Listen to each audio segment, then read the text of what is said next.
Hey folks, welcome to this Just Between Us Q&A. I'm right. here with Dr. Heather Hying. Thank you all for joining us, and may I say, you look fantastic. Do they?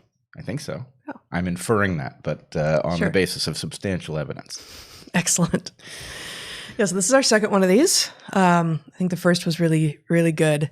And it has been more successful than we were kind of expecting. So we got more questions than we can likely get to. And because I set the deadline last night and Zach collated them late last night, and I just had about an hour and a half to try to look through them today. They're a little bit categorized, but not really. And many of them are really too long for us to read on air. I think we would spend an hour just reading questions rather than answering them. So we're going to try to honor the intention of many questions and get to as many as possible. Great. And just for people who are watching and who asked questions, if you're wondering if we'll get to yours, I sort of got them broadly categorized, and you don't know this either, into sort of wokeness, both in institutions and on the streets. We're gonna start there with some of your questions. Then we're gonna move into, let's see, some sort of psych and sort of psychology questions, policy questions, into more explicitly, education, evolutionary questions, more things into psych and religion. And then there are a whole lot of questions about Unity, Unity 2020, which at least you will say a little bit about it, and we'll try to get to many of the details in some of these questions, but there are just a lot of them. Sure. So in the future, folks, succinctitude is a virtue. It's not a word, but it is a virtue. So the word itself is not reflective of the virtue. No, it is not. Right. It is of a Concision? piece with concision. We eschew obfuscation, that sort of thing. As well as categorical rank. Yes. Yeah. Nobody is going to understand that but you and me. No. All right. Yeah. No. And no. We'll just leave it there. Great. Glad to have all you guys here. So first question. Recently, so I work in the tech sector as a software developer. Recently, my company has issued a directive to eliminate the use of oppressive language and terminology in our tech products. This includes references to terms like master-slave and whitelist, blacklist, and source code. Even terms like sanity check have been considered for elimination. Is this directive useful? Basically, is the question. And should the person asking the question feel bad about being instinctively resistant to it? No, you should not feel bad about being instinctively resistant to it. Yeah. I don't know who ever got the idea that we were going to make the world fair by policing language. It doesn't work. There are occasional examples where a little language upgrade is useful, but the idea that policing language is the solution to anything is such nonsense on its face. Yeah, this is not to this question exactly, but to your answer.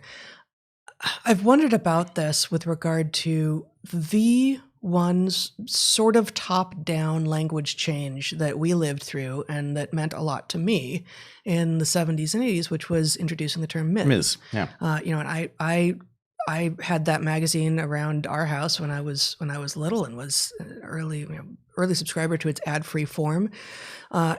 It made a ton of sense to be able to walk around the world as a woman without immediately being identified as married or not, the way that men can. So are we not live? Okay. So Zach is here behind the cameras, and yet it took a while. It was a single word. It was a word that would then be a match for an equivalent word for the other half of the population. And I'm very much in favor of it. And yet it too is a little, is still a little awkward for some people. Would that it had just completely replaced Mrs. and Miss, but there it is. And yet, this incredible rapid fire language change that is being asked for is much more authoritarian and broad brush. Well, the problem is the Ms. example, I agree, it's an upgrade to language. And the reason it's an upgrade is because the language was built around an oppressive concept, which was that a woman's value or her role is actually dictated by her marital status. Yeah. And so it was sort of a necessary upgrade, which doesn't mean it wasn't clumsy, and still is clumsy for many. Yeah, it is. However, the fact is language has a purpose, which is to convey information. Lots of things like the gender in Romance languages is an error correction feature. The fact that a table is feminine does not mean that the table is feminine. It means that it has the bit flipped in one direction so that you can figure out what adjectives apply to it.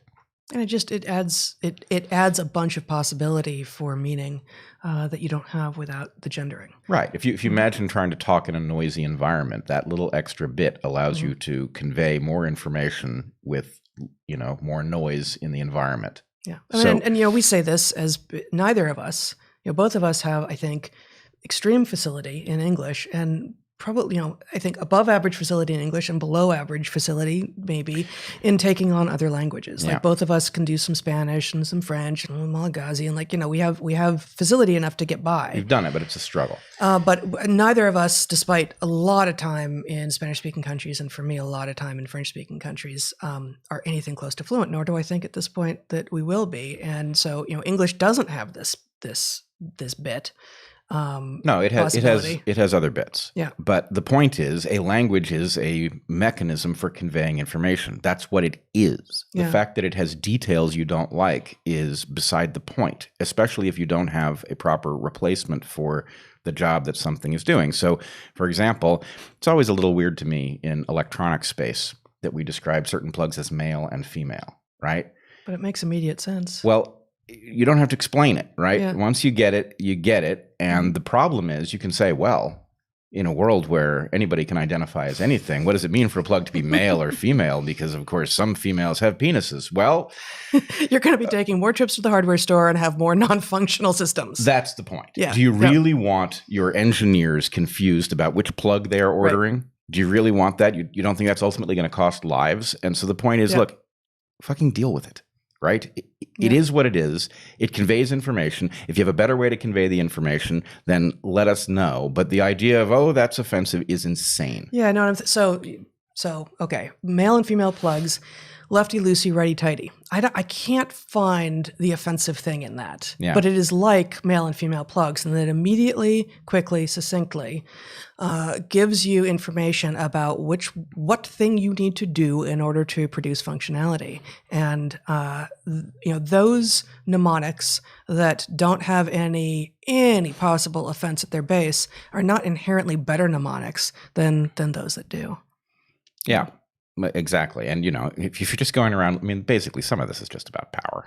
Right. You're looking for something to be offended by. No, master slave. Okay. I actually saw something from Nicholas Christakis this morning detailing, and, pointing to a couple of books which look quite good, and I don't have them off the top of my head, detailing the current instantiations of slavery in the world and, what countries still have a ton of it and, what the historical ramifications of slavery in various places are.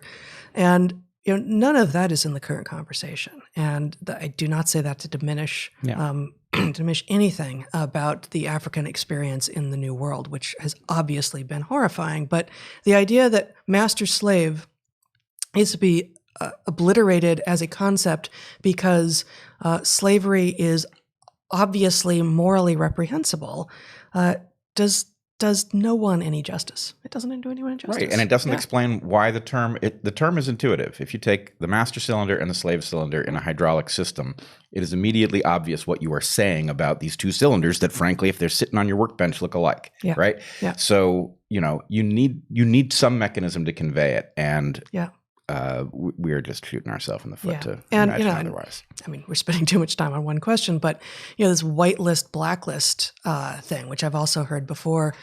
I also wonder if with regard to those terms, it actually has nothing to do with skin color. Yeah. Like I don't see any reason to imagine that is about race, but rather about photons.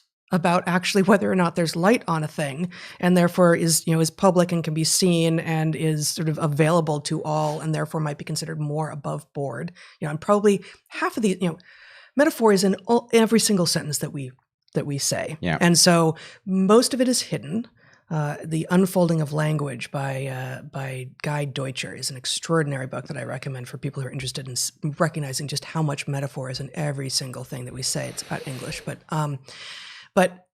Blacklist, is it WAPO, Washington Post? It says the truth dies in darkness. I don't know if democracy. Democracy dies in darkness. That's their little warning to us about, about the distortion of reality that they're involved in. Yeah, but that's not racial. Yeah. They're not saying that democracy dies in the hearts of Black people. That's not what they're saying. Right. It's about darkness. It's about the lack of ability to see because we are visually oriented creatures. And does it understand anything about the evolution of humans? No, but it's just true. I got pushback on Dark Horse for the same reason. And in this Yeah. case, we know the exact etymology. It has to do with a dark horse that was especially capable in a book. Yeah. Right? So anyway, yes, let's focus on things that matter rather than nonsense. And no, you're not wrong to be resistant to being policed. Yeah. All right.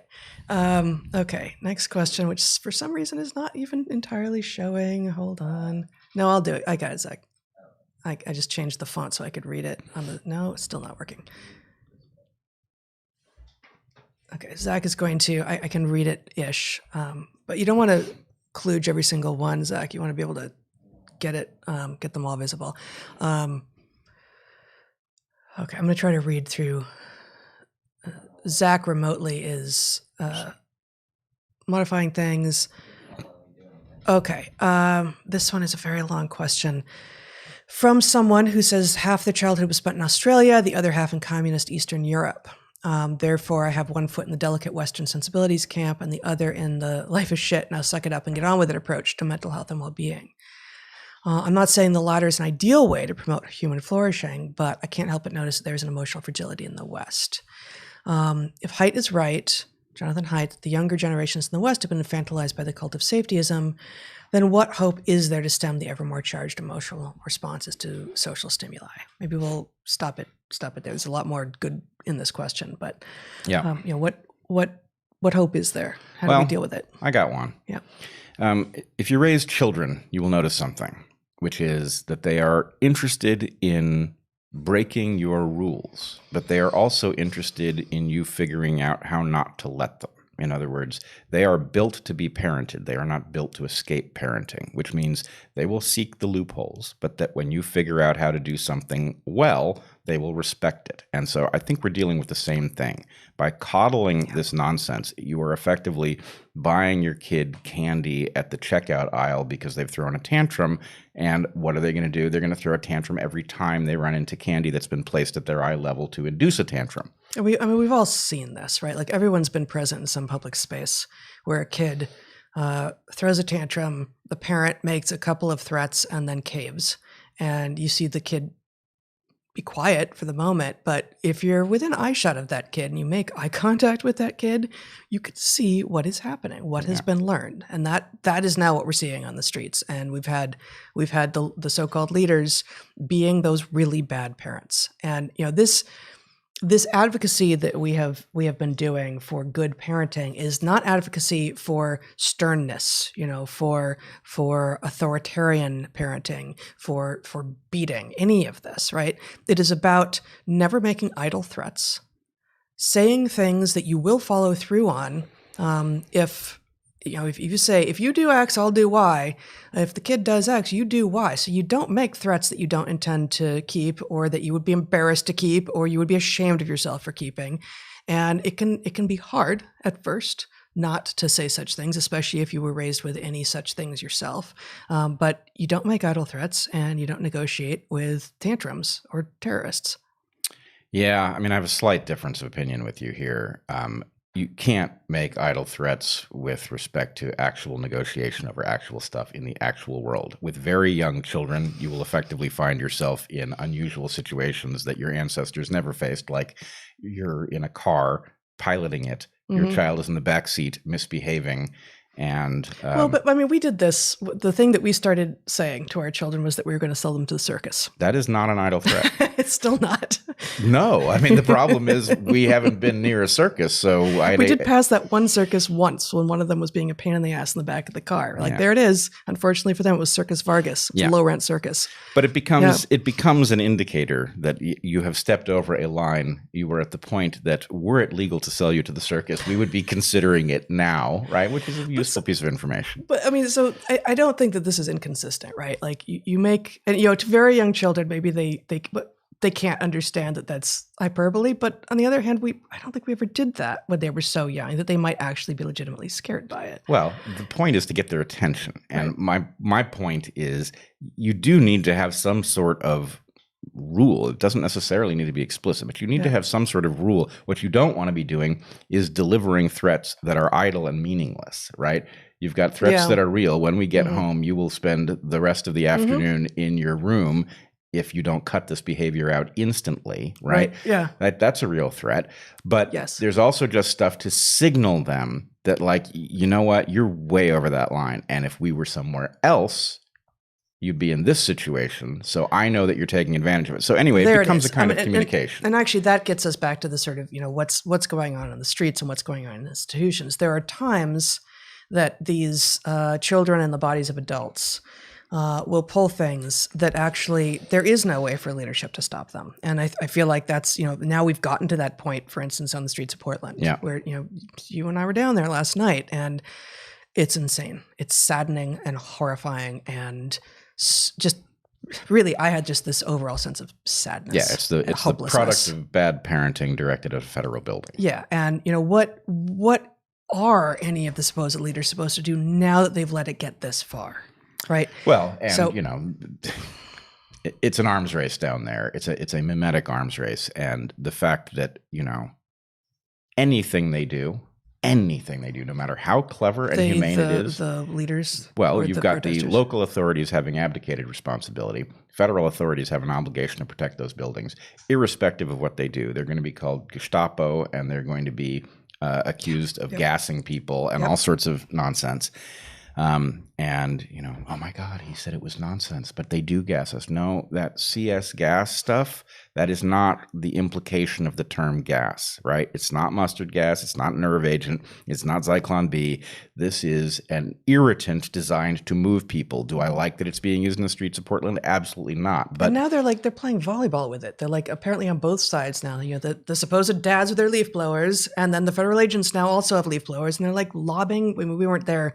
We left before the tear gas started last night, but they're lobbing it back and forth at each other. Well, it's performative. It's a game with potentially very deadly consequences. Certainly, it has dire consequences for the rule of law in Portland, which at the moment is not being enforced over a span of a couple of blocks. Yeah. But where it ends, nobody knows. All right, shall we go to the next question? Yeah. On Friends on Nickelodeon one night, my wife and I were watching a commercial. They tried to get kids to go on their website if they had any questions about what's going on in the news with regard to Black Lives Matter. I was curious, so I looked up nickhelps.com and found a 2-page list of all the normal equity nonsense that you guys have been shining a light on. What are your thoughts on this and other definitions that seem ridiculous? If it is what it sounds like it is, that's evil. That is evil, trying to get your kids to go to a website that espouses things that are anything other than factual. That is them. I mean, it's not a unique evil. I would say all advertising to children has the same flaw, except this one has an added penalty, which is that it creates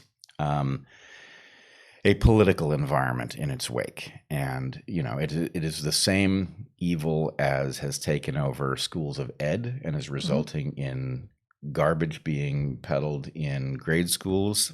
And it's related, frankly, this is going to seem like it's coming out of left field, but it's related to what's happening to a category of publication that I was never fond of myself, but I actually did some analysis of when I was in college, which is magazines aimed at teen girls. and the specific advertising that is in them, and the content that is in them, and how actually, and this is to my point earlier about Ms. Magazine being ad-free for many years. Their point was precisely that, especially women's magazines, especially publications that are aimed at a female audience, there tends to be an expectation on the part of advertisers that they get to dictate content. And so I've never seen anything that indicates that has changed since I was doing this research back in the 90s. So Teen Vogue has become just a cesspool of both kind of pro porn and pro like sex work for girls, and also this BLM and pro trans, and maybe you, young girl who are reading Teen Vogue, might be a boy if you don't really like our makeup tips on the last page. It's diabolical. Yeah, it's totally diabolical. Yeah. Another long question. I'm going to try to shorten it here. Much of the debate here, this is tech industry in Scotland, doesn't surround race, though anti-racism has reared its head at work recently, but is instead about the intersection of trans issues and women's rights. I find the arguments that certain ideas make people unsafe or cause harm to be fairly central. My friends are compassionate and empathetic people, and so are instinctively against anything that makes people feel unsafe. Yeah.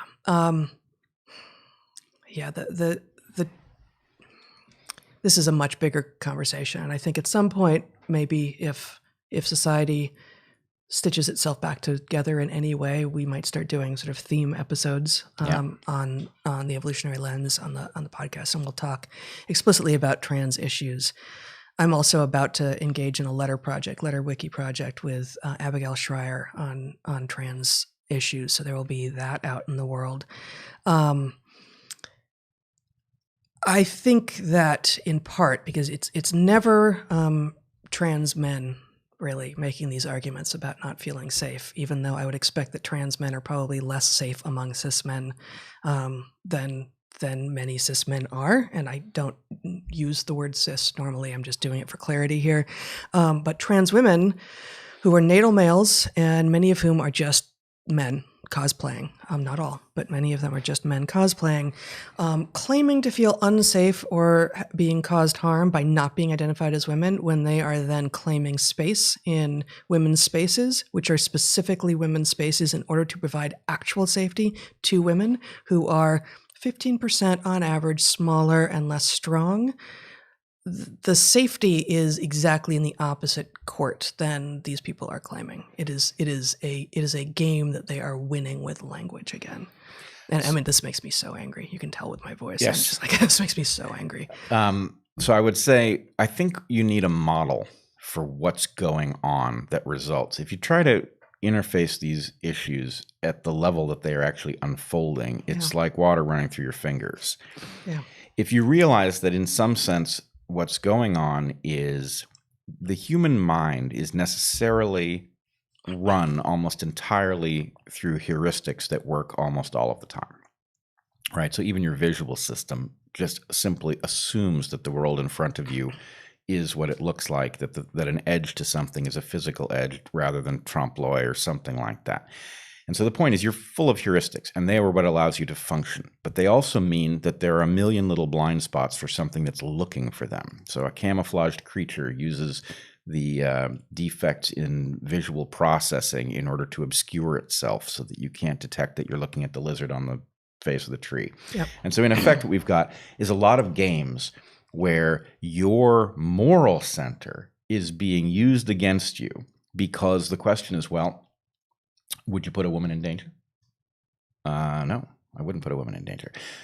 Well, do you agree that someone has the right to declare what you refer to them as? Yes, I would. So are you saying that, and the point is, where am I going to stand up against somebody who says they're a woman? As a man, I'm going to stand up against someone, a woman who declares that she feels unsafe. Oh, but that's not a woman. That's a man declaring that he is unsafe, right? Mm-hmm. So you don't believe trans people exist. Oh, I blew it, right? Stuck. Yep. So no, and this, it's the same. It's actually exactly the same rhetorical trick being done by some, not all, but some of the wall of moms on the streets of Portland, right? Some of these people are moms. Some of them are moms, and some of them identify as moms. Some of them are saying, "Well, I can be a mom. I say I'm a mom." And are you telling me I'm not a mom? Are you saying I you know couldn't what? be? Yes, I am. In some cases, no, you are not a mom.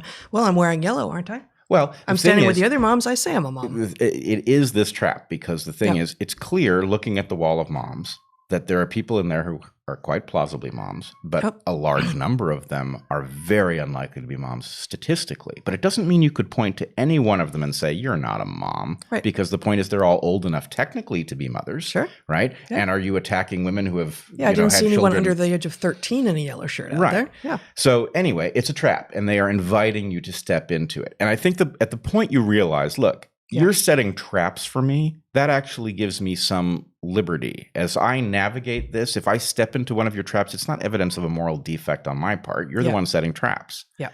So no, that's exactly right. So I think he's now, So we can now see, because this is a small, intimate-ish group, we're looking at the chat as well at moments, and I see that Zach, because he's logged in as you, because it's your your YouTube channel, got people to suggest that you were typing responses with a prehensile body part in the chat. Man, prehensile tail, that'd be a thing. Mm-hmm. That would be a thing. What's that? Yeah, ultimately they understood that it was Zach. Okay. If someone were to start an anti-reasonable movement banking on the absurd propositions that are being thrown around, like rice at a wedding, intellectual process is a sign of whiteness, etc., then we could finally say, well, if you're not anti-reasonable, you must be reasonable. But is it really that simple? Like, can we win? I think the question at some level is, can we figure out some of the rhetorical tricks that they're doing and start lobbing those into the mix? No, I mean, in some sense, we see this. You know, we see that there's a reaction on the right to the nonsense on the left that is so unnuanced as to be just a failure in its own right. And that this is a problem. But why is it working? Like, what is it additionally that the pseudo left, the extreme left, the woke left, whatever you have, are doing? You know, is it because they are in the schools? They've already invaded K-12 and higher ed, such that it's in the zeitgeist. It's in, it's the water we swim in, such that when you start introducing a new little rendering of this kind of thinking, that it's easily accepted? No, I don't think so. I think you've got an asymmetry, which, you and I yesterday began to explore the idea that there's a natural evolutionary dynamic in a novel environment online, that the ability to detect how resonant something you said was by virtue of how much it spreads, how many times it's liked, causes the evolution of new formulations that aren't necessarily true, but they work, right? So it is actually the evolution of literally false, metaphorically true, in real time, online, quantifiable, the whole bit.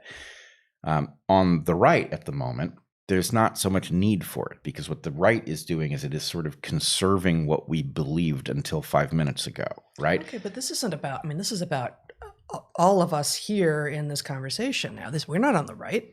Why are you saying that the people who would want language to counter the woke language are inherently on the right? That's a straw man that you don't believe in. No, I'm not saying that at all. What I'm saying is you have two groups, right, that have one is evolving new ways to say stuff that can't be fielded. The other is basically digging in where we were. And it is, in some sense, more correct because where we were had a lot of reality in it, right? So it is standing against this transition. So, it's an analog of what we've said elsewhere, which is there are stories that the left can't report and the right can report straight, where you go to Fox and it's like, actually, they just pretty much reported the story, right? And then there are other ones that go the other direction. And in this case, this movement is one that the left absolutely cannot report straight. And so you just get a clearer portrait if you look at the stuff that's reported on the right, and it's not inherently about the right press being any better. It's about this story playing into one side's no, and that's one way in which this is exactly what happened to us at Evergreen exactly presaged this, and in part because it is the same story. Yeah, right. Tucker Carlson's campus craziness. Like, oh, he got so much shit for that, but nope, that was right. Yeah, it was right. Yeah, it was right. And not to say that he doesn't play to his base and exaggerate sometimes, and take cheap shots, but the story's right. Yeah, the story is overall reported correctly. Yeah. But anyway, the point is, if you step into the mode of the arms race itself and you try to clutter in the opposite direction, then you lose that factual advantage. So in some sense, they tangle, we have to disentangle, not entangle competitively, right? Okay, there it is then. But what you just said sounds right, and yet it is explicitly a defense of being on defense, right? There is no offense in that strategy. Well, you're saying if they do this, then we have to respond this way, as opposed to generate a flanking move. I think there's a big difference between what we are talking about and what we are doing. There's a difference between the logic, in which case the point is there is what is true, right? So in language, stand your ground, advocate for clarity, for precision. Do not try to clutter by creating new things that will maybe entrap them the same way that they are trying to entrap us. Right. With regard to language only, that's the domain we're talking about. We are watching Maoists engaged in a magic show, right? A magic show that is gaming all of your sensory defects, your heuristics. And the point is, the only game in town from the point of view of counteracting that part of it is to point out that's a mirror. Those are wires that you can't see. That's not one person being sawn in half. That's two people in two different boxes folded up, right? It's how the magic trick is done. That's exactly what it is. Yeah. Right. Yeah. And so which is amazing. For those of you who haven't seen it, you should. That's a lot of this in a nutshell. That's maybe the most concise rendering of this whole schema. Absent a lot of the evolutionary thinking, like the theoretical, but like how do you make sense of this moment? Yeah. How the magic trick is done, which you did in Vancouver, maybe? It was Vancouver to Libertarian Conference. Yeah, at the same conference you were at with Jordan Peterson. Jordan Peterson, was also there. So anyway, I think pointing out how you're being fooled is the only thing to do. And to demonstrate that you can do it to survive, they can try to cancel you, but if what you're saying is no, look, you just you're calling tear gas so that I will think it's mustard gas, and I will have the same connotation about yada yada yada. That basically, let's put it this way: the bomb squad does not make its own bombs and go bomb the people who are making bombs. The bomb squad diffuses bombs. It doesn't mean that there's not something else that has to happen, but this is a question of diffusing linguistic bombs. I wonder if this isn't how we got to flammable and inflammable meaning the same thing. If there wasn't some previous linguistic history in which people were fighting in this way, and it's like, fine, we give up. These two words just mean the same thing, even though they're supposed to be opposites. Well, but no, it's inflame and flame. But that's obviously a failing in the language. I think it's just we once remodeled a piece of our house. Like we did it, yes. But we were consulting with somebody, and there was this one problem that couldn't get solved. And his point was, oh no, this is the job that we did not do. We were not our own. I mean, you did the electrical, but we were. Doesn't matter. Yeah. Point is, every building tends to have some place that a good designer will have concentrated all the defects. It's like the flaw in the diamond, right? You can't have no flaw in the diamond. So where is it? Where's the flaw going to be? So a good architect, a good builder will concentrate them all so that you've got one corner of every building. It's like, that is so not true. That is not square. The tiles don't come together in any sort of way. There's some closet where the badness happens, and you hopefully it's a closet, not the kitchen. Well, right. If it's a closet, then the point is, okay, I accept. But yeah. Yeah. I'm reminded of one of the things we heard at the protest last night in front of the federal building. Guy with the megaphone was complaining about what they're calling the Gestapo now, right? The feds. And they said, when they start launching non-lethal weapons, whatever that means at us. Actually, they're non-lethal weapons. They're exactly non-lethal weapons. Well, no. He said less lethal, and then he said whatever that means, and that's what it's literally. He said less lethal, not non-lethal. Yeah, whatever that means. Well, actually, no, less and more means something. They're actually going after the very concept of a scale. right, of a continuum. Yeah, well, I mean, it was a tell. He was saying, Yeah. you are supposed to read this as a lethal weapon. Yeah. They are using language to obscure the fact that it is a lethal weapon, when in fact, the label, like it or not, is just simply accurate. Is it as lethal as a bullet? No, it's a hell of a lot less lethal. Yep. Okay. Medium recommended an article from former Evergreen faculty member Naima Lowe as she recounts her experience of the 2017 student protests. Her story of racist backlash is disturbing to anyone with a civil mind. Comparing her story to yours, it is interesting that the common set of conditions is a morally bankrupt administration, ethically supine peers, fueled by student anti-reason.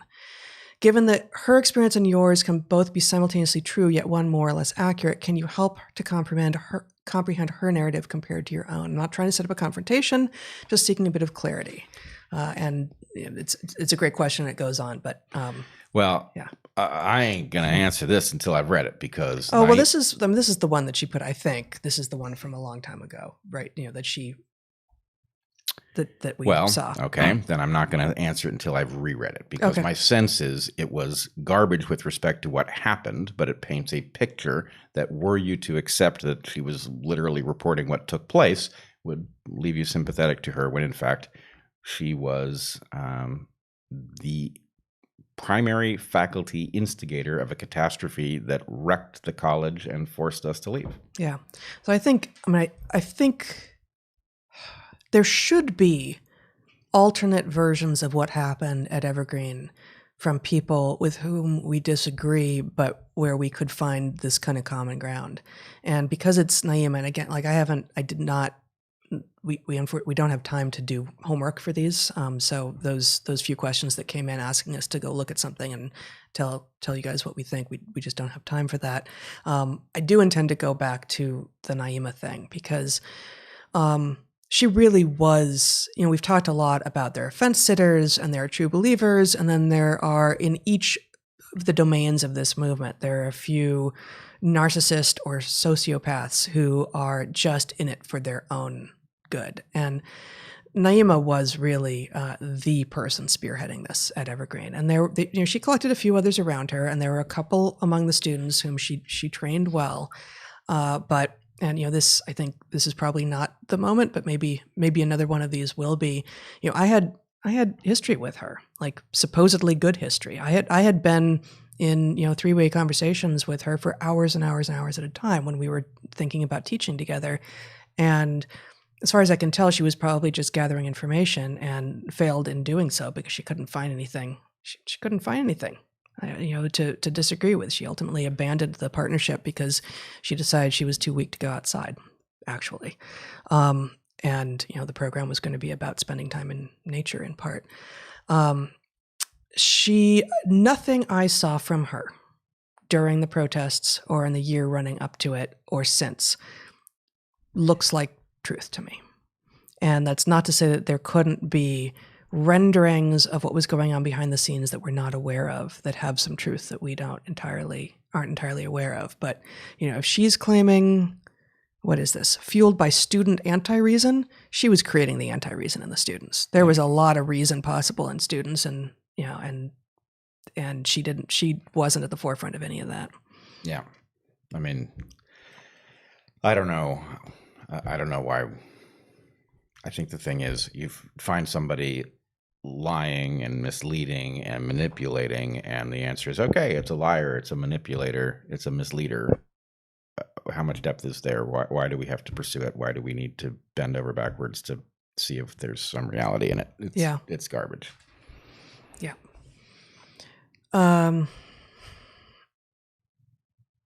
Okay.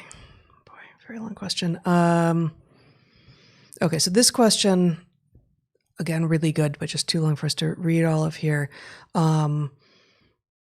Effectively, this person with a lot of contemporary experience seeing this anti-racism in the arts is a writer and also my grandfather was born and grew up in Jerusalem and was full-blooded Armenian, and so was regularly persecuted for being white, which gives me quite a unique perspective to point out, actually, you can be racist against white people. It happened to my ancestors in a little thing called the Armenian Genocide, and then in their diaspora community in Jerusalem. Quit assuming that you know anything about me because of my apparent race. I'm wondering, this person is writing, can we imagine any place where she can get this published? Like, how do you find an audience for a piece like this now, given that we see, the big mainstream, the big ones with the big mastheads falling like flies? Well, you don't need the big masthead. What you need is for people to resonate with what you've written enough for it to spread. And there are a few courageous outlets that might be able to handle it. But I would just say that framing, the fact is, it is an obvious ploy. You say you can't be racist against white people. Well, that's not true. But if it were true, suddenly it sweeps a huge number of questions off the map, so they become unaskable. And so the point is confronting that thing itself. People have heard it. They have accepted it because they don't know what to say in response. It's one of these bombs that needs to be diffused. And if you've got the experience to diffuse it, especially if it involves family history, then show us why it's nonsense, and I don't know, find a venue. Colette might be interested. Yeah, actually, the second part of this question, which is, the formatting here is crazy. This person has also just started a quarterly magazine to feature art, poetry, stories, myth, travel, etc., and wants to know if they could send me a copy, and I'd love that. So we do have a P.O. box, which we'll post somewhere a description of this private Q&A. How about that? Okay. This framing occurred to me while listening to Livestream 33, which we did yesterday. Consider the long march of the institutions in strategic terms as a flanking maneuver. When the ideas could not win ground with a direct assault, rather than continue that direct assault for decades on end, the agents wielding critical methods patiently marched the institutions into flanking positions such that the battle could be rejoined at a later date. Now we find ourselves facing an opponent whose weapons were weak in isolation, but who have grown their numbers and honed their tactics to great effect, and who now surround us. The point is, I suppose, that we can't underestimate the strategic disadvantage we're in, but we also shouldn't underestimate the differential strength of our own weapons when pitted one-on-one. This is really good. Perhaps, too, there's some potential to turn the scales by embarking on our own, hopefully shorter march into the institutions. Perhaps specialists could be deployed such that minds are quietly changed, and at the moment when the flanking units would be activated, they might respond as Bret students did in the face of the mob at Evergreen, or at least the lockstep might be broken enough to disrupt their effectiveness. Thoughts? ? So I'm sure you have thoughts. Two things that come to mind right away are, we've mentioned before, and you had her on your Black Intellectual Roundtable, Chloe Valdery, who is sort of an inverse Trojan horse in this regard, because she employs the curriculum that she has created in these equity, diversity, inclusion workshops, and has done at least one, I hope more, has been invited to do them. And she does the opposite of what the usual people do. And so far, I think when she's been hired to do so, they know she's coming. And so that it requires that there's someone in the institution that already is trying to undermine the woke movement within their institution. But I would also ask those of you watching, and I'd like to find a way to formally ask this so that there's a place where we can collate answers. We were approached by some philanthropists who are concerned that the organizations that they give to are becoming woke also. And these are people on the left, have always been on the left. And they're looking to figure out how to staunch the flow, and asked, do you have, or do you know of projects which could help do this? And, the private Discord that is available to you all sounds like it's doing something in terms of allowing people to come together and share stories and share ideas.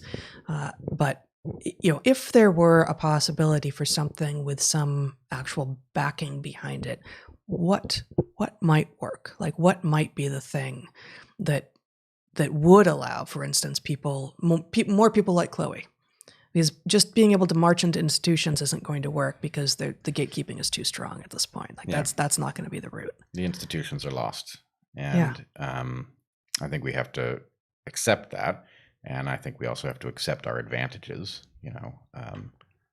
The luxury of being right is what I have called this before, but the fact is reality is not on the side of those who would manipulate us with linguistic tricks like this. Yeah. And so we must not give that up as part of the answer to the prior question. Yep.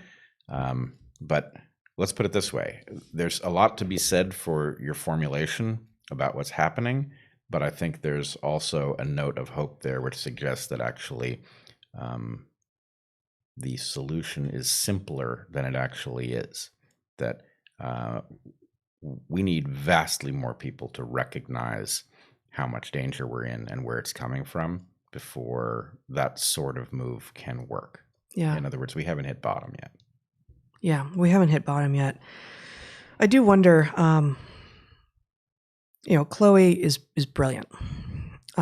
She's also beautiful, which helps. She's also a Black woman, which may be necessary at this moment to do some of the Trojan horse work that she's doing.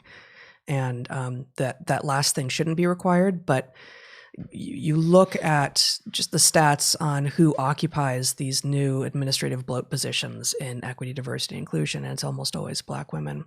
And I wonder then if brilliant Black women couldn't game the system honorably, if more people with that particular demographic mixture could see this and invade. It's not going to be possible for someone looking like you or even me to get in to the institutions, but in terms of getting through the gates, you have to have a particular look at the moment. I have to say I just sort of reject the formulation. Okay. I do think we have a number of folks who are in a position to say something very strong. Will it work institutionally? Can't see it. So there's something to be done, but I don't know. I don't know what it looks like. Yeah. But yes, those voices are disproportionately important at the moment. Yeah. Okay, it's clear to me that Black Lives Matter's founding claim that police are disproportionately killing Black people is false, and the postmodernist activism they've invoked would lead us to dark places. I also think a lot of police action against protesters is a good faith attempt to balance the right to protest with their obligation to protect property and themselves. But I still have a hard time justifying the force that police have used, and this is always a sticking point when convincing friends of what BLM is really about. Yeah, maybe you want to start talking about that. It's a long question. I'll see what else is in here. Yeah, I have to say, in part, those who are criticizing this and painting it as fascist, Gestapo, whatever it is,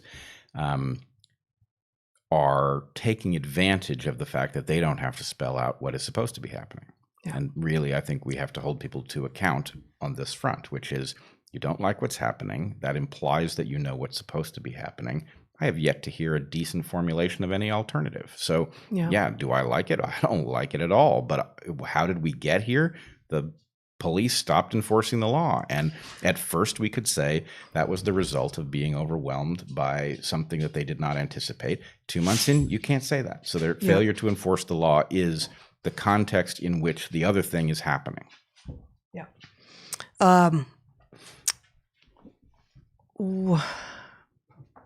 One thing that came up for me while you were talking and while the dog was sneezing was one of the other questions in this question is it reasonable to think that if they were truly patriotic, they would postpone protesting until the rioting stopped? And this reminded me of what we saw last night and what we've said on air before, which is that there's a temporal switch, right? Like during the daytime, the protests are out there and some of them are infiltrated and some of it is PR and some of it isn't what it seems, but it is peaceful and it at least has an honorable instinct at its core, right? And what we saw last night was sort of, the wall of moms, which is growing in numbers apparently every night, comes in, and basically the people who were not armed, as far as I can tell, there were batons, there were hockey sticks, there were leaf blowers, but there were also power tools later after I thought that that's what was probably in some of these backpacks, but we see, evidence that later they were using power tools to once again try to break through the gates, that those guys mostly waited until the protesters, the wall of moms and such, had gone through. And that does remind me of a strategy that the city of Portland was using for, what was it, 3 nights, and then abandoned for reasons that have never been explained to me, which is that we had a curfew. Yeah. And we both, didn't like the idea of curfew any more than we liked the idea of lockdown. But just like lockdown was necessary to deal with COVID, curfew was necessary to deal with this nonsense, which basically, it was so clear last night. These are kids who don't have clubs to go to, who don't have bars to go to. All the festivals are closed down. There's only patio seating some places. It's just, there's not enough. Where are they going to get their yayas out? It's on the streets. It's on this one, and it's not just 2 blocks. It's a bigger area than that, but it's in downtown Portland at the moment. And this is where they're going. They're dancing. They're chanting abysmally. They're so horrifying, so anti-musical and depressing. Of tone deaf. Yeah, yes, the clearly. chants are really appallingly bad. Yeah, we did it for the kids when we got home late, and they thought we were kidding. It's awful. No, some of the music was all right, but the drumming, were terrible. And the only music was drumming. Like there was no harmony. There's no string instruments. There's no brass. It's just drumming.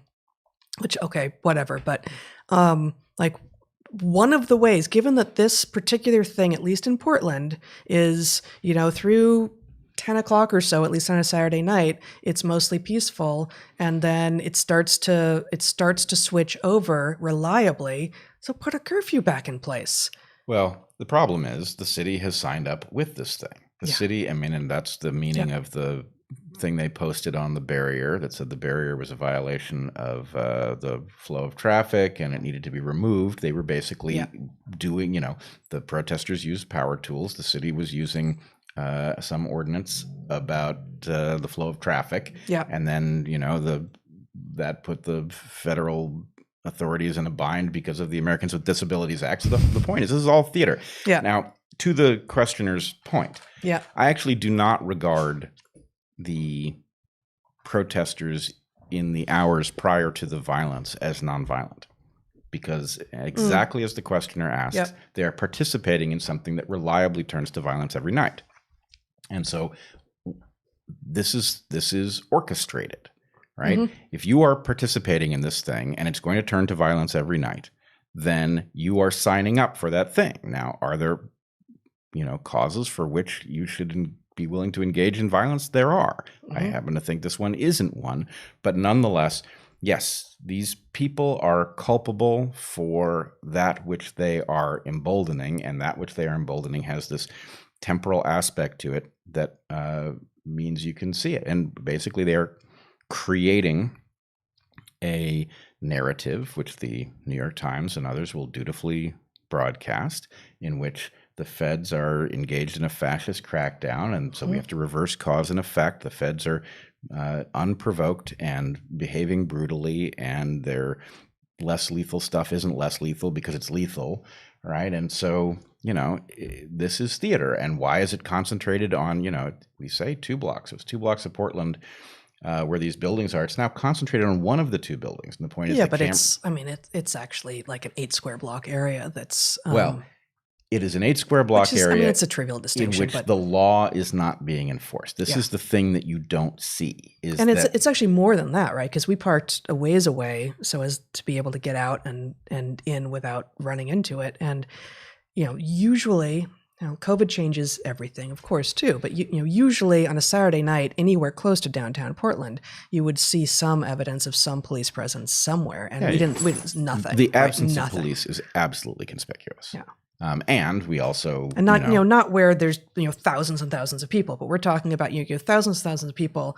You basically have a short segue with people coming and going, and then suddenly it's bereft of people. There's no one. So we walked 5 blocks seeing almost no one, and then suddenly we're in a crowd of thousands, which is not safe. Yeah.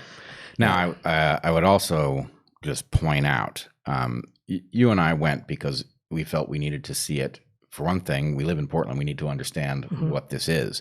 And you've gone down a couple of times otherwise. In general, the couple times I've gone, I have made a point of being on the move and being on the You move. on your bike, yeah.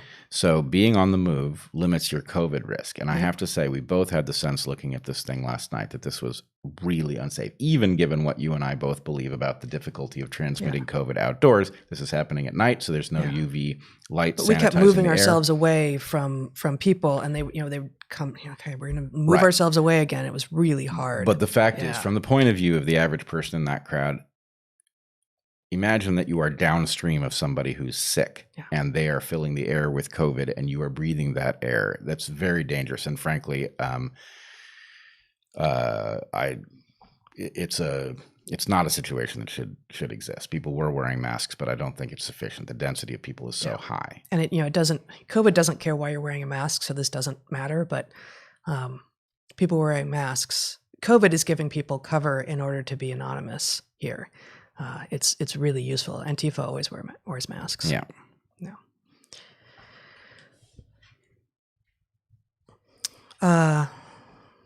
So this question is, I've lived in several far-flung countries, and I've seen people everywhere act tribally in their antagonism and prejudice towards non-group members. How much of what is labeled racist can be ascribed to these tribal impulses? And if we all have those tribal impulses which can lead to racism, is it fair to say that we are all to some extent racist? I would just say, lineage is the way people have battled traditionally, and things like the American experiment are about stepping into a new mode, which does work, but it's fragile. And that's what we're seeing, is that it comes apart badly when opportunity gets hoarded and people default into that tribal mode. So that's kind of what we're fighting about, is are we going to continue the experiment where we try to put race-based tribalism aside and cooperate on some other basis, or are we going to go back to that? That's the question. Yeah. Is it human nature to try and turn the tables after you have been the victim of trauma? Maybe I'm reading too much into it, but I can't help but see the parallels between the cyclical nature of child abuse, alcoholism, etc., and this new anti-racism movement that is actually racist. I realize that not all protesters were the victims of racism, but some of them probably were. Are victims of trauma more prone to go ahead and subject others to the same trauma they experienced because of a blind spot in their reasoning? Is there anything we can learn from the therapy of other forms of cyclical trauma to help stop this one? I would start by saying, yes, trauma begets the infliction of trauma on others. Certainly not always, but we do see this, and I don't think it necessarily is in kind, especially when I think the trauma that is definitely present in almost everyone that is out there on the streets right now is this developmental trauma from having been raised, I've said this before, but this sort of perfect storm among, not among everyone, but among the well-heeled protesters, which is what a lot of the people on the streets are basically young people who appear to have come from, middle-class homes and are white. And those kids, those sort of, I guess, late millennials mostly, and early Gen Zs were mostly helicopter and snowplow parented. A lot of them were given pharmaceutical drugs to flatten out their affect and leave them without the ability to organize or understand their own psychology. And they've been in screens all the time such that they are not engaging with real people in real time. And there's more to it than that. But that combination has created a generation that is traumatized. And they don't know why they're traumatized. And they're also looking ahead and going, where's the economy for me? How am I going to ever buy a home? How am I going to find love? How am I going to find meaning in my life?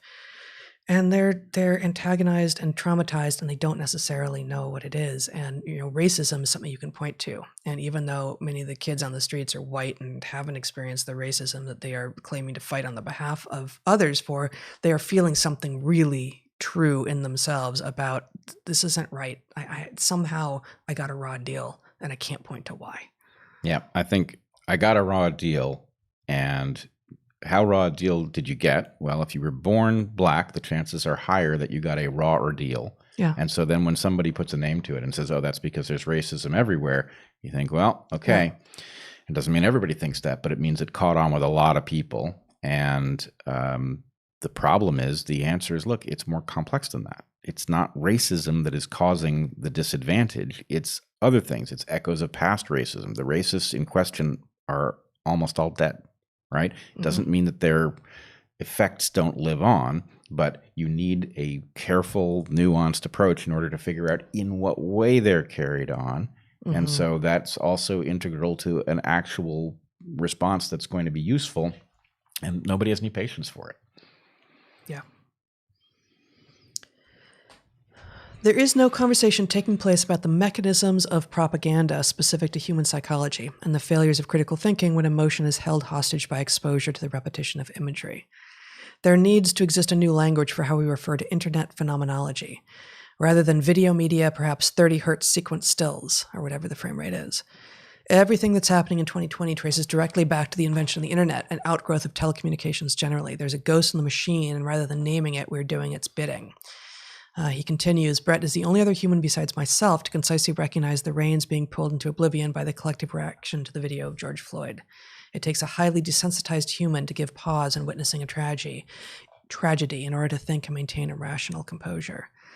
And then he says that you capitulated on the fentanyl question during Rogan's podcast, but the entire story now belongs to the mythmakers. I insist on calling it death in police custody, but even the president calls it murder. Truth is the first casualty. Yeah. Well, let me say I didn't capitulate on the fentanyl question. What I did was say I didn't know whether or not what was in the report was indicative of fentanyl being present at levels that mattered behaviorally at that moment, or whether it was trace amounts. I suspected I knew the answer, but I didn't know it, and I didn't want to claim to know it.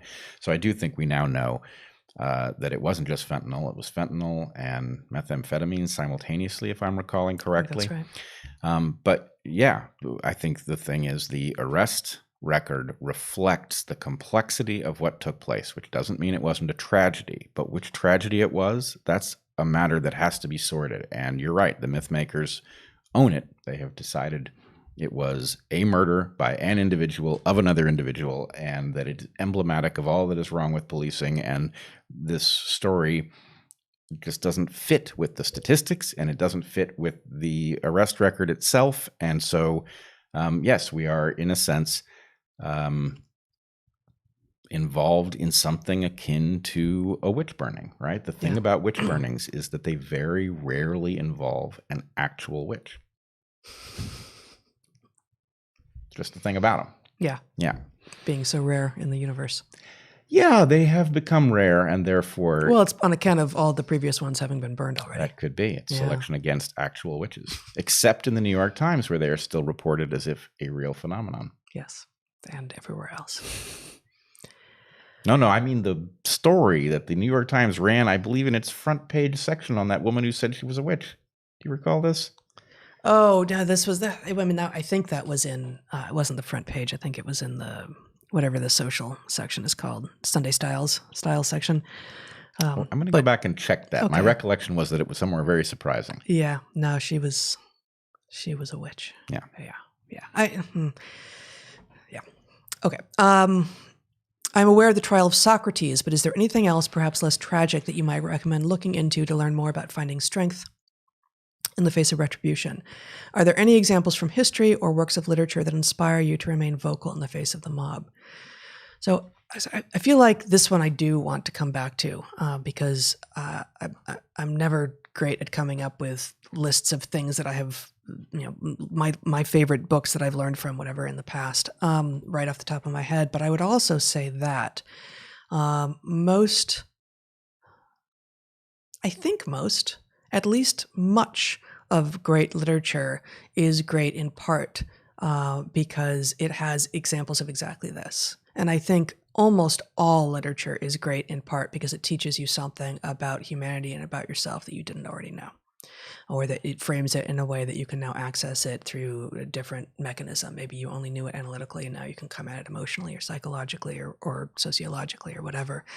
So I would say there are examples both as major characters and as minor ones in probably in pretty much every book of fiction that I love. And I have, we have walls of fiction here that I love.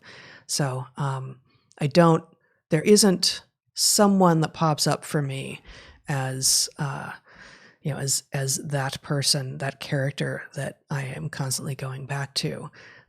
But I know, for instance, and this won't seem exactly right probably, but one of the sets of myths that I was always drawn to as a child was Arthurian legend, and went back and read, the Once and Future King, and then later the sort of feminist retelling, the Mists of Avalon, a number of times to find insight in those characters who were fighting in different ways against what the mainstream was telling them they needed to do and think. Yeah, there's an awful lot. I think very few of these things reflect the story that you want to read, which is how by deftly calling out the nonsense, one is ultimately recognized and vindicated. That's it's not a resonant story. Well, and Harry Potter does this, right? And J.K. Rowling, I think we now know for sure, knew quite exactly what she was doing. She is both a brilliant storyteller and has deep insight into what humans are and what they do, and how remarkable that the stars of the movies that were made from her creation cannot see that they are falling prey to the mob and becoming exactly the mob, that she is the Harry Potter to their mob, and they are Death Eaters. They are Death Eaters.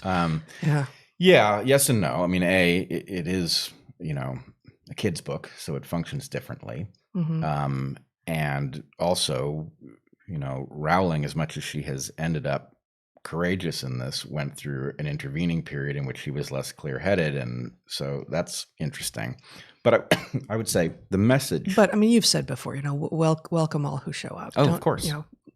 But I just don't want to. We can't pretend, right? We can't pretend about what happened. Yeah. So look, there's lots of stuff that has some element of the truth. It's almost an endless list. You've got Lord of the Flies, Animal Farm, 1984. Brave New World. You've got Brazil. You've got 12 Monkeys. You've got. But those are all explicitly about what happens when you follow one of these paths, right? And so I read the question as, I read the question as looking for hope in narrative where that isn't the thing that the book is about. And I guess yes, and almost everything in Dostoevsky as well. But it's tough and dark and dense, and sometimes that's not what you need. And you want to be able to hear the hero music as you read, and not just feel like you're walking around in the middle of a dark cloud all the time.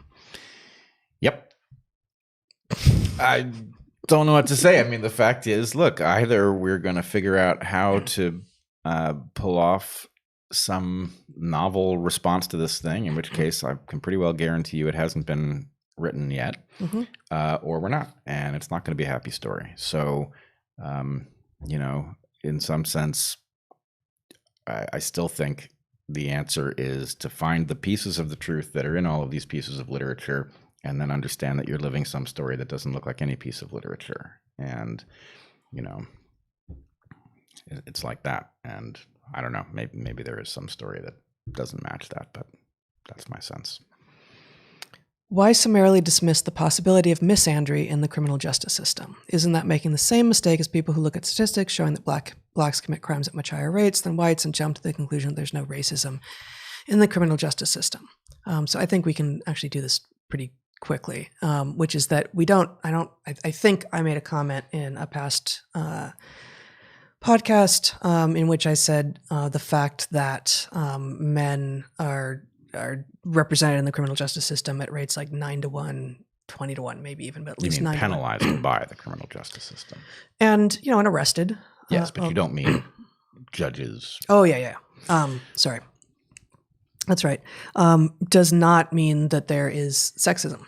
And that's all I mean to say. I don't mean to say that there is inherently no misandry, and I think we do actually know, and I think it's in this question. But again, there's so many words on the screen.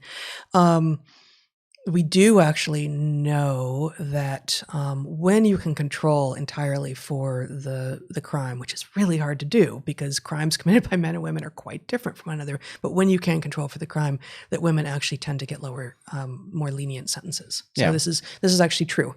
So I think there is, and is that misandry? I don't know. But what, the point that I made was not there's no misandry. It was you can't know from that ratio. That is that you have to look at other hypotheses. And in this case, one obvious one, which explains at least a large part of that distinction, is that men commit crimes at higher rates than women do. Yes. You know nothing from the fact of men being overrepresented in the convicted population. And we also know from other realms that there is misandry.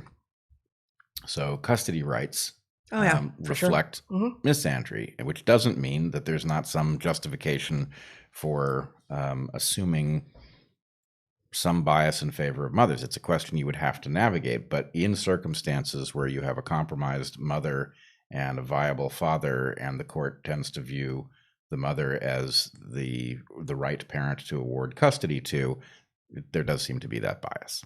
Yeah.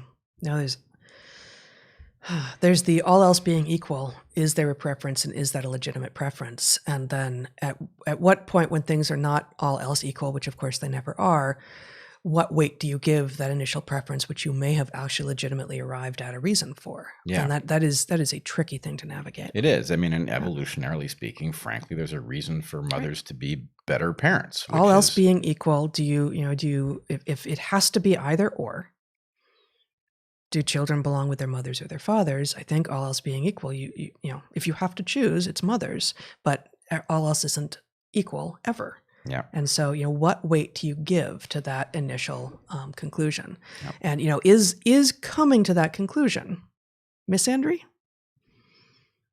So this is where our language fails us, that is a bias against men in any situation inherently misandry?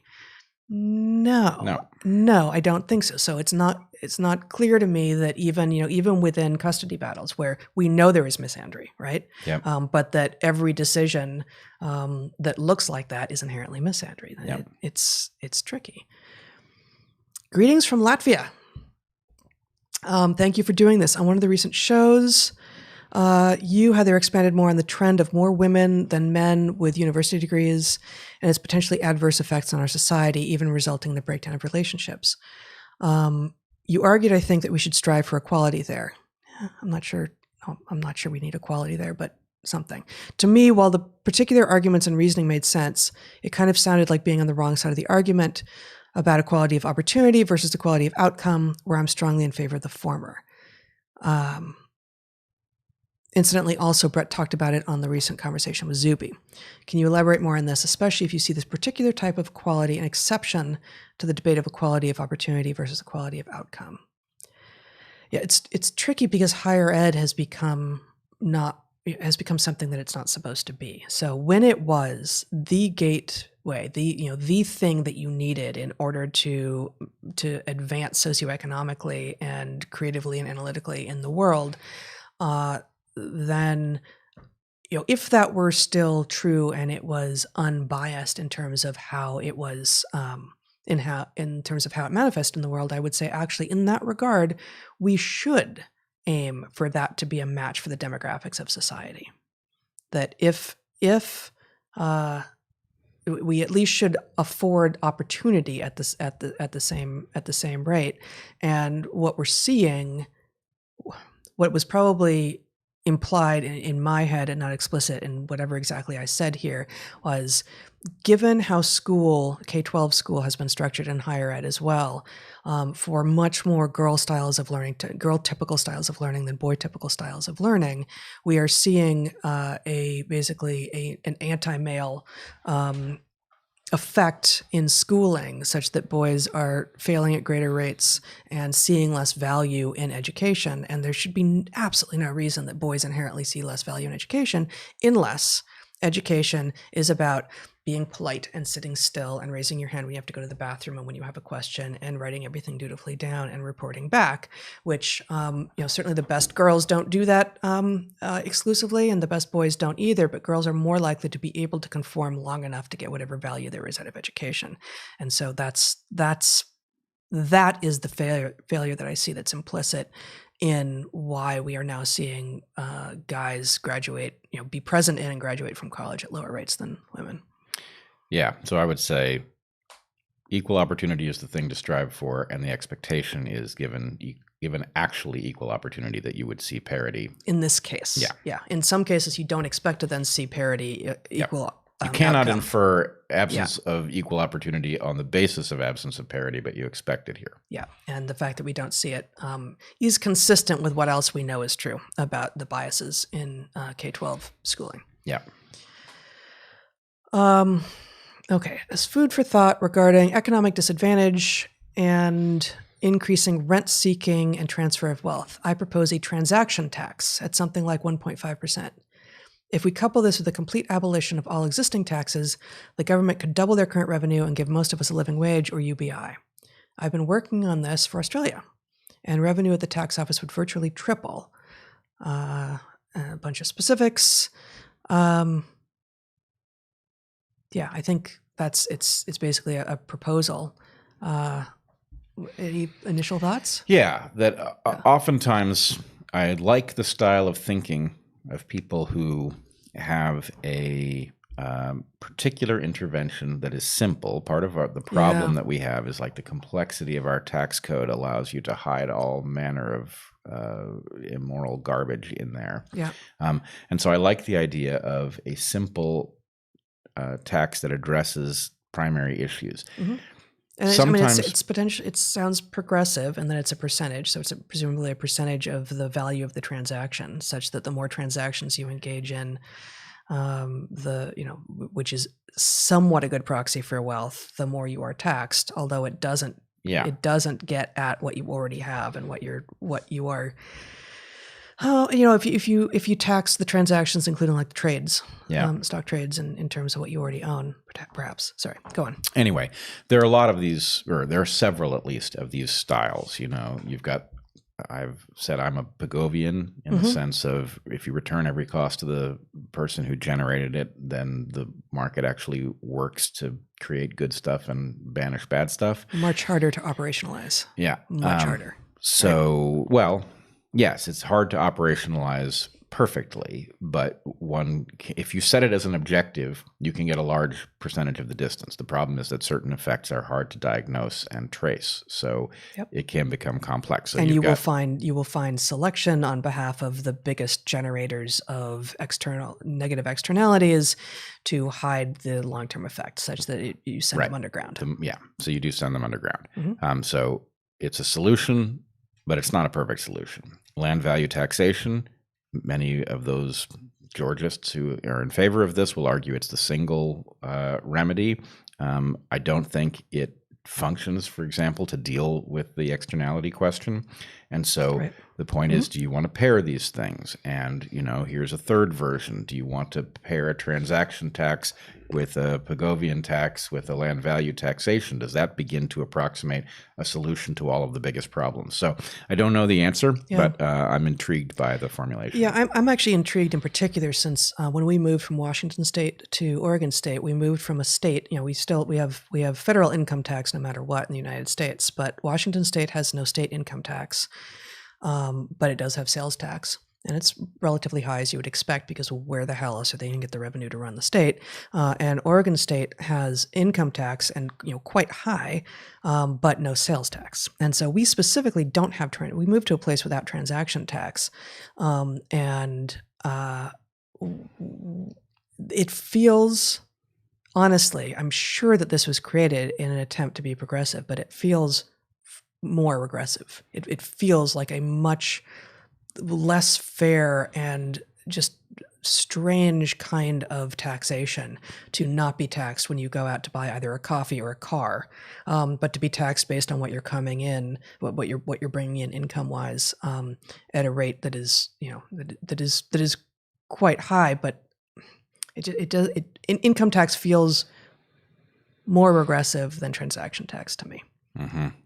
And I don't have a lot more to say beyond just the You know what I experience of find living. really troubling about it? When What? you pay a high income tax and they don't enforce the law. It seems to me that law and order might be one of the natural consequences of a civilized society. Yeah. And that it's one of the things that you pay for in any way. Yeah. I mean, I guess the thing that's hiding in the answer that I just gave too is that property taxes here in Portland are sky high, and we are lucky enough to live within the city limits of Portland, and so our tax rate went through the roof when we moved to where we moved, and at the point that we moved, it seemed like, wow, we got this amazing city. We don't really have it at this point. Well, if you're willing to gamble, yeah. Yeah. What are your guys' thoughts on minimum wage? While politically expedient, I see it as disastrous regulation, especially for young and or unskilled workers. How about I'll leave it at that for here. Well, let's put it this way. I think there are a lot of ways to address the question of how you protect those at the bottom of the ladder. And we're failing at it, right? People fall off the bottom of the ladder all the time. So minimum wage doesn't work. Minimum wage, however, has a desirable impact, which is the reason we fight over it, which is that it drives all wages up, right? If you set the floor, then the point is the expectation of those who earn least actually cascades upward, which I would be in favor of. In general, wages are too low. So I would be in favor of a rethink of the system that actually protected anybody who plays by the rules who falls off the bottom. I can't understand why anybody thinks this is controversial. A civilization in surplus has an obligation to protect people who fall off the bottom through no fault of their own, despite willingness to do what is necessary to succeed. And the fact that we don't is, I think, a feature, not a bug, in the sense that in order to motivate most of us to work for less than we probably should, having people in the tier below you who are hungry to take your job if you should decide to get angry and demand more is necessary to hold wages down. So when you look at it, homelessness and things like that, in part, you're seeing a threat to those who haven't fallen that far that they better stay in line, which is diabolical. So anyway, minimum wage, it's a very incomplete attempt to do something that we need done. Okay, let's try to get through these next three very quickly, because we're at 2/3 of our time and 1/3 of our questions. George Soros, is he a boogeyman? 2 sentences. I don't even know what to say, right? This is in part based on a mythology. Is he a positive force? Very frightening in some way. I don't know what to say. No, he's not a boogeyman. Do you mean is he a real boogeyman, or do you mean is he playing the role of a boogeyman in the sense that boogeymen are? I don't know. I don't understand the question. George Soros is a mixed bag. Something like that. What is your view on the long-term growth trajectory of major cities? The long-term growth. I think, and there's a little bit more backstory here around basically virtual infrastructure allowing people to work from more dispersed places. What we are seeing, both the possibilities and the failings of this in the time of COVID, right? Zoom calls allow you to be connected when you need to be connected, except this thing that we're doing with you guys right now, it's good. It's better than nothing, but it's not the same as being in the same place at the same time with people, because there are things that are readable and communicable in the best sense of the term through actually sharing space with people. So I think if you find people dispersing more and more, and thus having cities be smaller and having a more equal distribution of people across a landscape, there will be potentially ecological consequences of this that are bad. That dense cities have an upshot in terms of leaving more of nature to nature, but you also will need to have more travel. I think you'd have to have regular travel such that people can actually convene in real space and time. And this is what conferences are, honestly. I think it's the wrong question. I think we are held in a legacy landscape by people who earned a ton by generating that landscape and refuse to see it upgraded because they'll lose their opportunity. And that basically the whole thing needs a rethink. Yes, you need to be able to gather in physical space. That should be able to be done almost seamlessly, very quickly, if we would allow ourselves.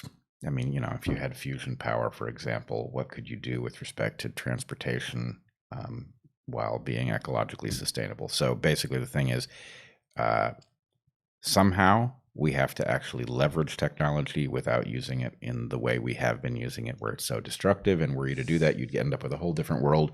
Cities are a disaster, and you would want to figure out what the size was at which they functioned, and then the size at which they become dysfunctional would be something you would want to avoid. So anyway, it all needs a rethink, and we can't get there because we're too busy protecting the opportunities of a tiny number of people who are now in a position to veto progress. How do you see prototyping Game B at a small scale, like in the Discord? Some of us have discussed a collaborative program where we promote productivity and hold one another accountable and provide support for personal endeavors such as writing, art, programming, or other projects individuals are working on. Could you reflect on how you conceptualize this work and what pitfalls we should watch out for? I think the problem is that Game B is very easy to do at small scales. And the question is, which of the small scale lessons can actually be scaled up? In other words, there are lots of projects that have some component of Game B alive in them. And in fact, you will find Game B alive and well in any normal friend group, right? So the problem is one of scaling up and having the properties that are desirable retained. And I would just say experiment at a low level and then discover what happens as you add, and you will learn. So there are a number of education questions here. There are a couple that are particular, but I'm wondering if maybe rather than trying to get through all of these one-on-one, we just talk a little bit about how education might evolve, what we expect for schools, whether or not the current system is savable or if it needs a total rethink. Yeah, I mean, I don't want to say it's not savable, but it's not savable. What is there to save? It's going to take a generation for us to even clear out the badness that's there. How would you staff the new thing if you knew what the rules were going to be? There aren't enough people who remember how to think. So what we need to do is create children, right, who know how to think. But that's what parenting is for, and that's what school is for. So how do we begin to go about it? I guess I don't really understand the question. You ignore everything you're told about how parenting works. Talk to the few people who've figured out how to do it, figure out whose children know how to think, ask them if they know anything about how they accomplished that.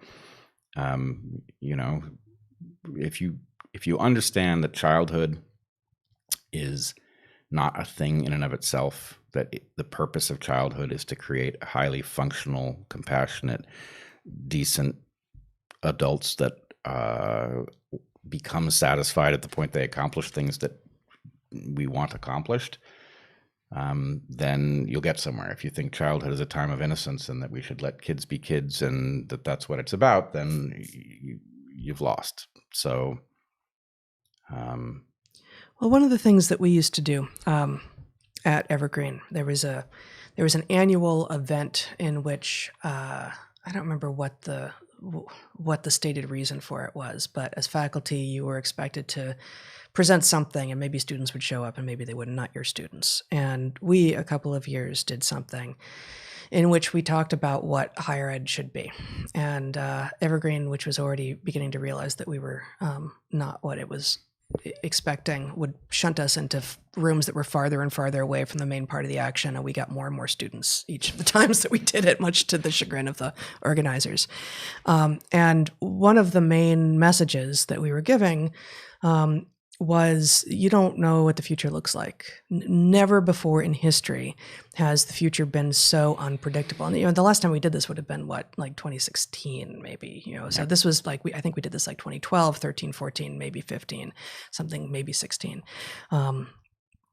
So, the idea was you are slotting yourselves into some field because you imagine that the future will continue to look like the past, which of course is exactly what selection does, because it cannot see the future, except that we are products of selection, and we do have the ability to see into the future, and therefore that ability to see into the future is itself a product of selection as well. So how is it that we can create schooling, education that actually is not totally dependent on the expectations from the past that, well, if you're really good at this sort of thinking, you get to become a doctor, and of course you'll have safety in terms of financial success and such, because that's not true for doctors. It's not true for almost any of these fields anymore. So what is it that you need to have in order to face a world where you might be changing your career 4, 5, 8, 10 times? You need to know how to bring in ideas and facts and put together analyses on your own by using first principles to generate an understanding, and then posing those ideas to other people, especially other people who you think might disagree with you, and then hashing it out in your own brain and with other people. It's going to look different if you're dealing with second graders or sixth graders or 10th graders or college students or graduate students. But in all of those cases, it's going to look like play. It's going to look like games. It's going to look like sitting around and talking when no one thinks this is education now. Sitting around campfires, sitting around breaking bread together, cooking together and breaking bread together. And yes, also spending time doing rigorous methodological something, depending on what it is that you are claiming to be learning about. But breaking down the barriers of expectation about what education looks like and what the future looks like then allows you to build strong, resilient, anti-fragile people. All right. So I think that gets at a number of these education questions. One of them is, I would really like to know what made Heather's classes so successful. And your and my classes were often together, and what made, when you taught alone and when I taught alone, I think it was somewhat different what made them successful. But how do you go about teaching logic and critical thinking skills, not theory, that set up students for success in the real world? And it was a lot of what I was just saying, right? And you did, I think, more of the just like lobbing stuff back and forth constantly with students. So if you imagine that logic is like tennis, then the way you teach people to play tennis is you volley with them.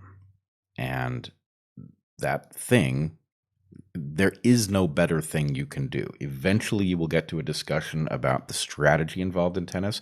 But by and large, if you're the pro and you are trying to teach somebody to play tennis, you run them around the court just slightly beyond their ability, and they will level up, right? That's how you do it. And so, well, and actually, I think the tennis metaphor is an interesting one, because volley is fast, right? And lobbing, which is the word I used, is you're going to give them time to think and strategize and figure out whether they want to return with a line drive, right?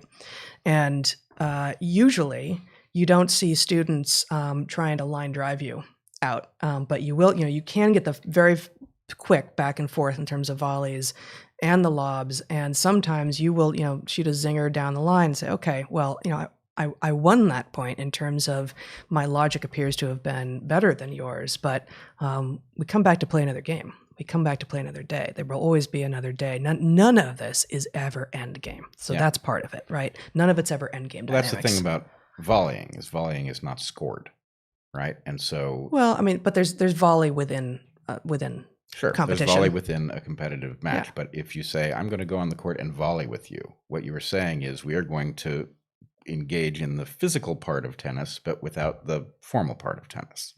That's not quite the language that tends to be used within tennis, but then let's figure out whatever that language is. Yeah. So the way it worked in my classes, and I structured my classes so that they didn't have any of the components that I would trip over as somebody who lacks some of the skills of a good student and therefore wouldn't have the skills as a professor to do the part of that the professor does.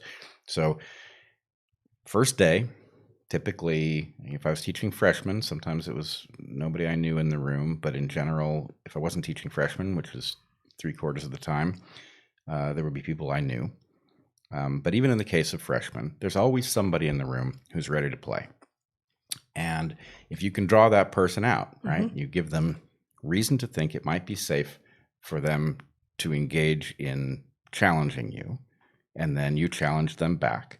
And sooner or later, maybe 4 steps in, they say something where they've erred, and you say, here's why that was an error, right? And they feel like, oh God, did I screw up? And then it becomes clear that they didn't screw up and that actually they are going to be rewarded for having taken the risk of that thing. And then it's like, oh, okay, this is a game I like. It's not a game they're familiar with because in general they get punished in other classes. But once you draw that one person out, or if it's 3 people, all the better, then the point is then the game is on and you've got a discussion that's going on that is rewarding, that is interesting, that the other people in the room are trying to figure out what's being said. And the point is that thing accumulates people over time as people discover, oh, this actually, I'm not going to be punished for challenging the professor in this way. And the piece that you didn't mention that was absolutely critical, and I think there are probably more than this, but the piece that you and I both did and that we saw almost no other faculty do this, although there were some exceptions, is that we made a point of learning not just everybody's names very quickly. You also tended to require that they all learned each other's names. Absolutely. Very, very quickly. But I also, in my head, I had, okay, by the end of the second day, I'm going to know everyone's names. By the end of the first week, I want to have some sense of something from their past, something that is true developmentally about each of them that will give me some insight. Or I can just, I can start to build an architecture of who each of these people are in my own head so that whenever they speak in class, they aren't just, a sort of nameless, I can see your face, but I'm immediately going to forget it student. Now, that's not going to work in an educational system where you're teaching 400 people at a time. We had a 25-to-1 student-faculty ratio. So if we're teaching together, we had 50 students. 50 is a lot, but you can do it. 3-to-1, that begins to get, the one time that I taught a 3-faculty program and had 75 students, twice maybe, I still did it, but it's really hard. Yeah, it's really hard with 75 students in a room. With 50, it's doable. With 25, it's really doable. But this is an indictment. And they create community. This is an indictment of those larger numbers. It's not 100%. Like, well, you can't do this there. It's like maybe you shouldn't be teaching it in that context because it doesn't work. It's also an indictment of you have a class for 50 minutes and then the bell rings and then you go into the next class. And it's a different group of people with a different faculty person who doesn't know you any more than you know them. And so this is all an anti-indictment of the founding principles of Evergreen that turned out to be gameable and disappearable. But the full-time programs where you not only can, but if you're really trying to educate both yourself and your students, you will get to know people individually. So a couple other things to add. Yeah. Knowing people individually is fundamentally important. Humor, fundamentally important. Yeah. Especially humor about yourself. Right? Recognition that you understand your own flaws, that you're not portraying yourself as different. The knowing people individually also allows you to record in your own mind their accomplishments. And so sometimes a student will deploy a hypothesis that's truly novel. And if you then say, later on in the term, let's say you say, this goes back to Tyler's hypothesis that, and then you say what Tyler came up with. Every time you do that, every time. And, I think you and I would both do this, but, by 2 weeks in or so, when students had begun to have a backlog of insights, and I would, I was also reading a lot of their work. You did less of that, but I would also pull up things that I'd seen in their papers and, never to shame, never negatively, but I'd say, this actually reminds me of what Hannah said with regard to this point. And they're just in from that moment. And that's not the reason to do it, and that's certainly not the reason either of us started to do it. But you can just see the lights come on and stay on once they have been recognized for their intellectual or analytical insight in exactly the thing that they are in class to be doing. Well, and you can imagine, put yourself in these shoes, right? You discover that not only does your professor know your name, know who you are, but they're tracking your thought process, right? They're tracking your accomplishments, right? So that they have them on the tip of their tongue. This creates exactly the incentive structure that you want in order to get people to develop critical thinking skills, because now, the only way to succeed is to actually deliver, right? To deliver those things. And when they discover that their failure today, if you stump them today and they come back and they say, I didn't know the answer to that thing when you asked me before, but now I think I do. And here it is, right? That it's so easy once you do it, and it works so well. It allows you to deliver individualized education to many people at once, because if you know something about everyone and you're like, no, this isn't the easiest thing to do and it doesn't take the least possible time, but the least possible time easiest thing is clearly not education and it's not working. So it allows you to say to, two people who might have produced papers that if you didn't know them, you're like, well, these are equivalent. To one of them, you can say, that's great. That shows real progress in your understanding. And here's the next steps I would take in terms of, going farther. And to the other person, you might say, what, were you asleep? Like this isn't what I know you can do, because the last 3 papers that you wrote, or the last thing that you said in class, reveals to me that you can already do better than this. And, you don't say, what, were you asleep? But I did. With the students I knew best, I would say, not your best work, not your best work. What's going on? And actually that would often, produce a, oh my God, yeah, I'm sorry. I've got, and, not in the way of excuses, right? But like, okay, then, you have an option. I'd love to actually see what you have to say on this, or let's put this behind us. And next time, if you've got a situation like that, get an extension. But I don't want to read this kind of work from you, because you can do better. It's not interesting for me. It's a waste of time for you to give me work that is just some sort of generic robot-like repetition of things that you can already do. And so that makes it more interesting also for the educator, right? To actually be getting work that surprises you from every single student. And, from the students who aren't quite getting it yet, they aren't necessarily surprising you with their insights, although sometimes that happens, but they're surprising you and impressing you with their progress. And from your best students, you learn. You absolutely learn, and then you teach each other. So it's reflective of Jordan Peterson's point about not comparing yourself to others, but comparing yourself to you previously. That's right. That's the thing you should be driving them towards. Yeah. So because we don't have very much time left, I'm going to take that as our sort of education section with one more thing. I remember one episode you guys mentioned a list of questions that Bret would give to students. One was, why are there 2 high tides every day?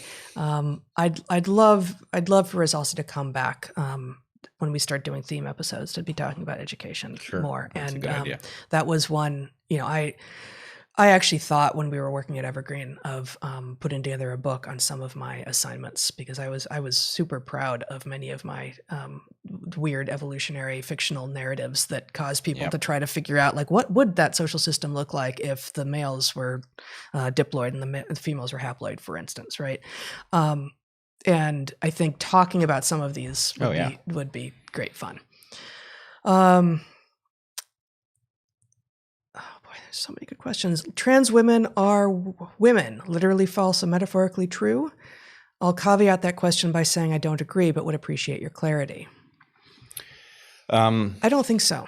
Yeah, it's not that simple. Yeah. The problem is there are purposes. For the purpose of courtesy, somebody who is asking you to refer to me by these pronouns and to use this name is entitled to do that. If they're going to game the system, they're not entitled to do that. And for other purposes, they're not women at all. So for medical purposes, for example, it would be dangerous to make that assumption. So the point is, in what context? In what context? And so not just in what context. For medical purposes, never, actually. Really, I think for, and for some contexts, sometimes, but also it depends on what you mean by trans women. Yeah. We know people who are trans women, and, I will treat them like, I will give them all of the dignity and privileges afforded women, up to, things like medical and sport and such. But there are other people who will claim that they are trans women, to whom I will not budge an inch and say no, in no way. Does putting on a skirt or wearing makeup or deciding that you like girly things make you a woman? No, no way. And there are cases in which it's clearly a dare. Yeah. So Yeah. Jonathan Yaniv, is that the... Yes, Jessica. Well, Jonathan / Jessica Yaniv is clearly behaving as a predator. Yep. And using every legal avenue to force people into behavior. And so the point is, it's obviously it's misogyny all over again. It's another form of sexism, parading around as if it's anti-sexism. Yeah. It's the same thing. Yeah. Yeah. Okay. Studies have shown differences in COVID rates by blood type and race. Socioeconomic factors are likely at play. Oh boy, this is a long question. What is the question part of this?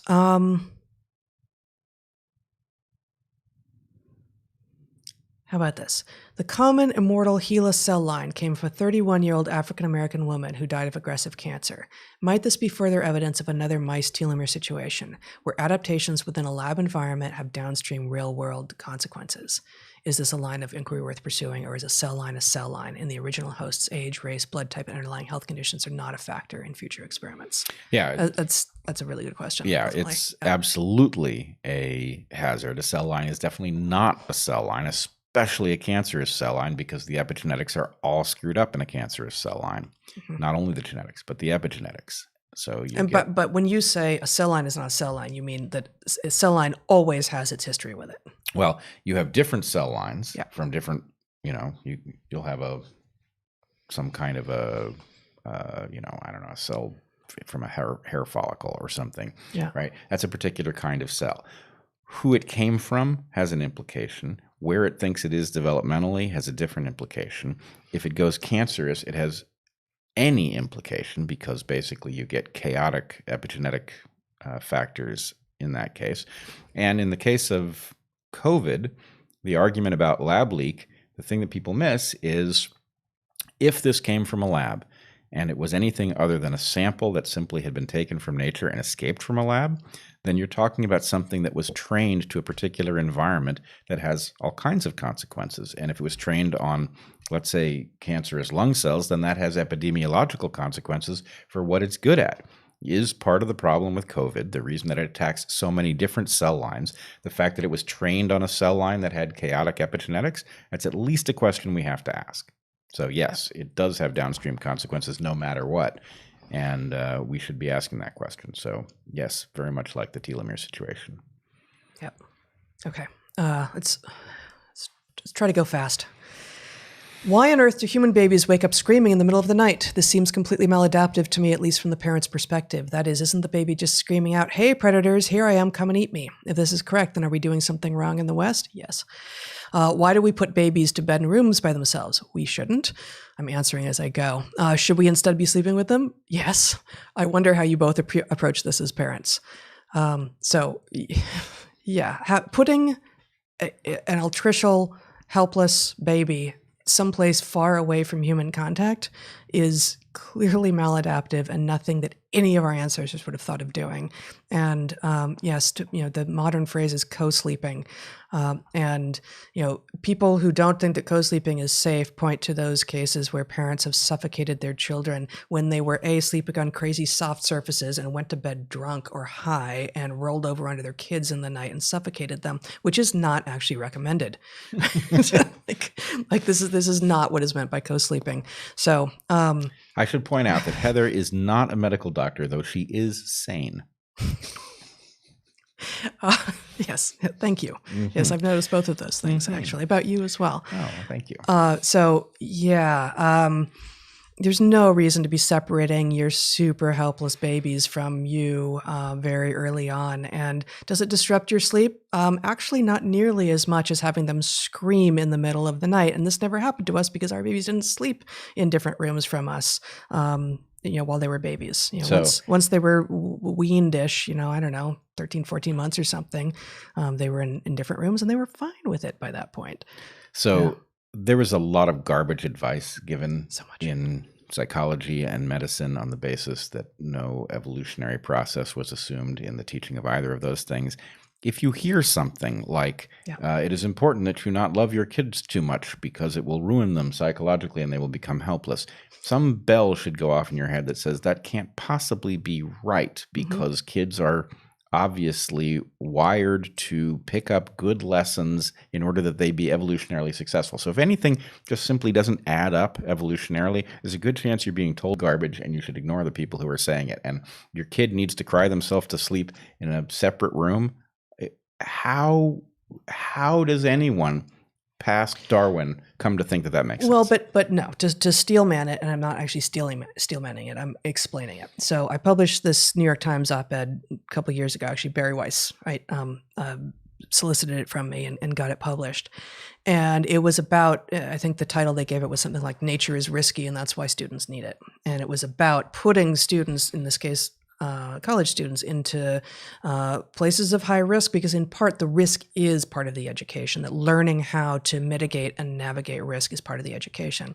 And a friend of ours said, "Oh, thank you so much for that. My wife and I have a new baby and we're just kind of letting her cry it out in the other room because, she's learning how to deal with risk." And it wasn't quite that kind of language, but it was a new friend, and I responded to him. This is over email because he's on a different coast. I said, "Oh my God, I'm at considerable risk of, overreaching here. Please don't do that. Please don't read that from what I wrote." So the idea that this sleeping with your baby is not safetyism, right? Yeah. These kids are born completely helpless, much more so than any other organism on the planet.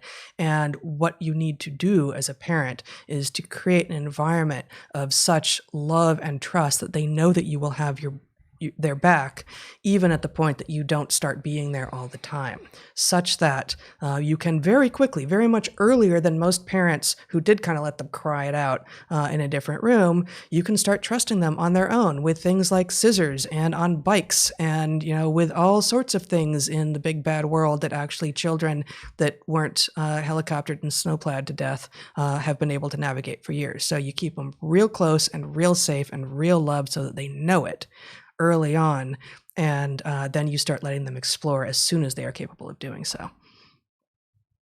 Yeah, like that. Is there an evolutionary reason or perspective for Hashimoto's thyroiditis?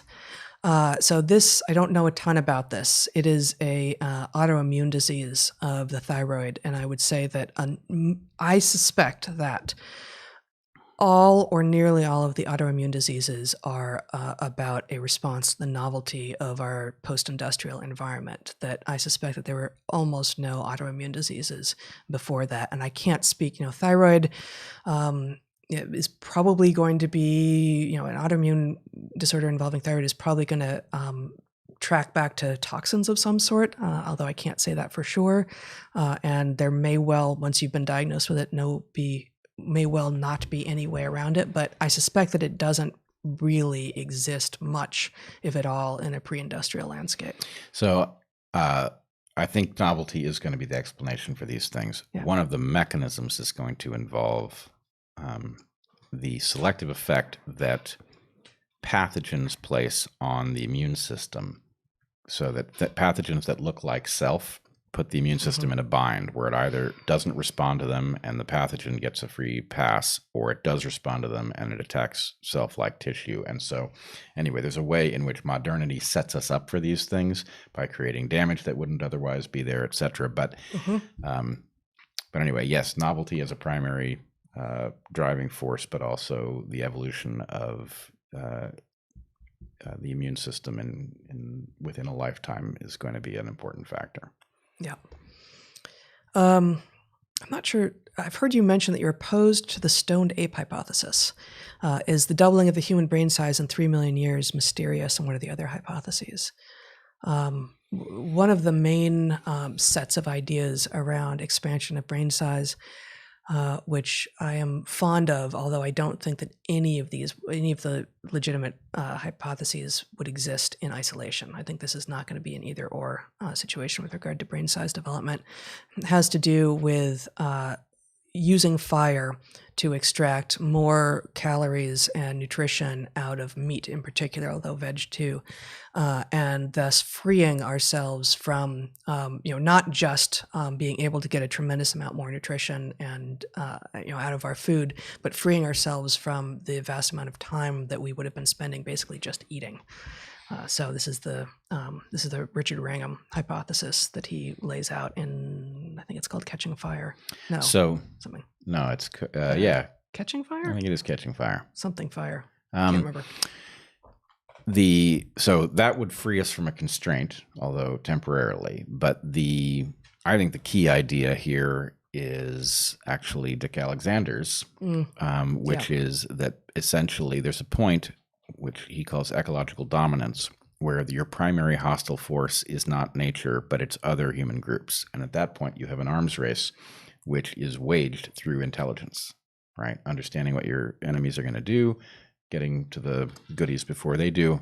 Mm-hmm. And so that's really, I think, the answer is an arms race between human populations explains the massive growth of the human brain and therefore its cognitive capacity, because it was necessary in order to survive in a world of other smart people.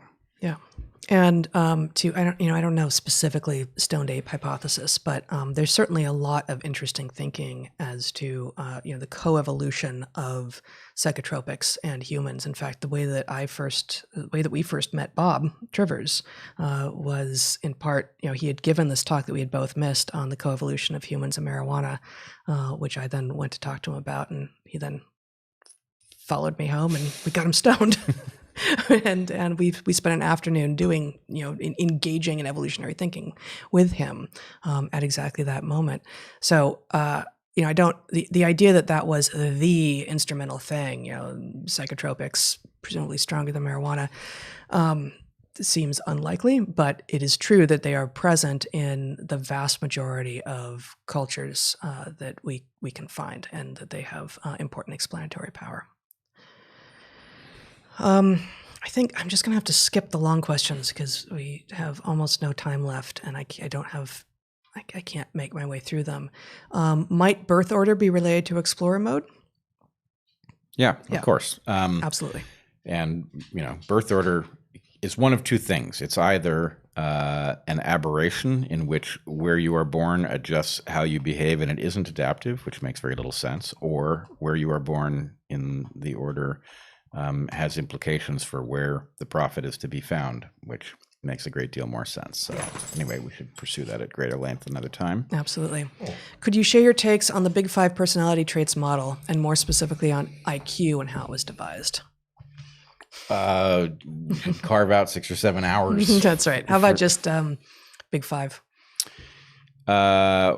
It's unclear to me what it is we're supposed to add to this. Yes, these things capture certain things. Undoubtedly, that categorization misses other things, but is it useful? Yeah, to a point, it seems to be quite useful. Yeah. When you show us your furry family members, as behind me now, I always wonder about your ethics about keeping carnivores. I assume you keep them for mere pleasure and feed them with body parts of other animals that were kept in inhumane conditions.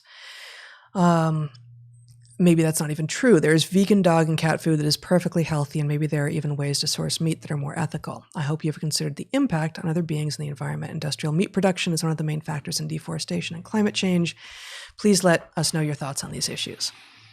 Factory farming is a disaster, ethically speaking, when it comes to animal husbandry, and we are, I'll speak for myself. I assume I speak for you too, but we are caught in a bind where those who advocate for vegetarian or vegan diets have one fraction of the conversation, and those who think meat is just fine have another fraction of the conversation, when really there is a middle ground, which very few people exist in which meat raised ethically is the thing to be pursued. Now, are we perfectly living our values in this way? No, but we are not perfectly living our values with respect to anything. Right. I mean, what do I know about how this shirt was made and who was abused in its production?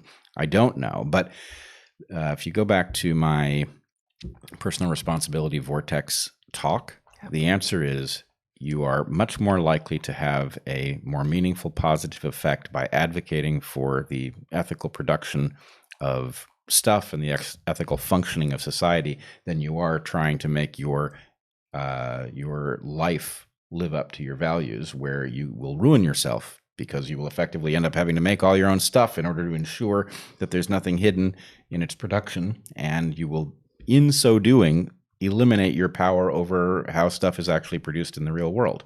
So anyway, it's counterintuitive, but trying to make sure that what you buy is ethical will hobble you, and trying to make sure that you advocate for the ethical production of stuff actually increases the amount of ethical stuff that's produced. Okay. We'll leave it there.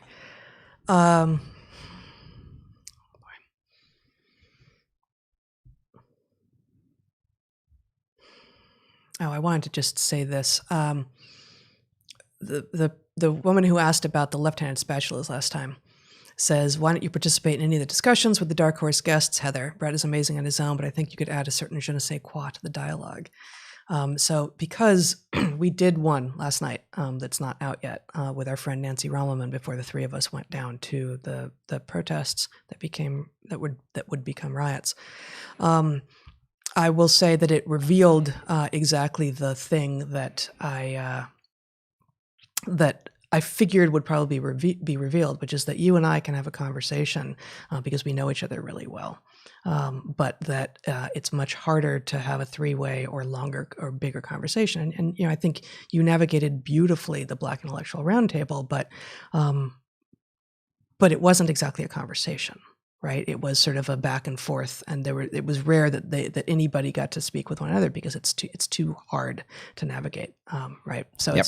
it's much easier to do interviews with one person. Right. Yep. Yeah.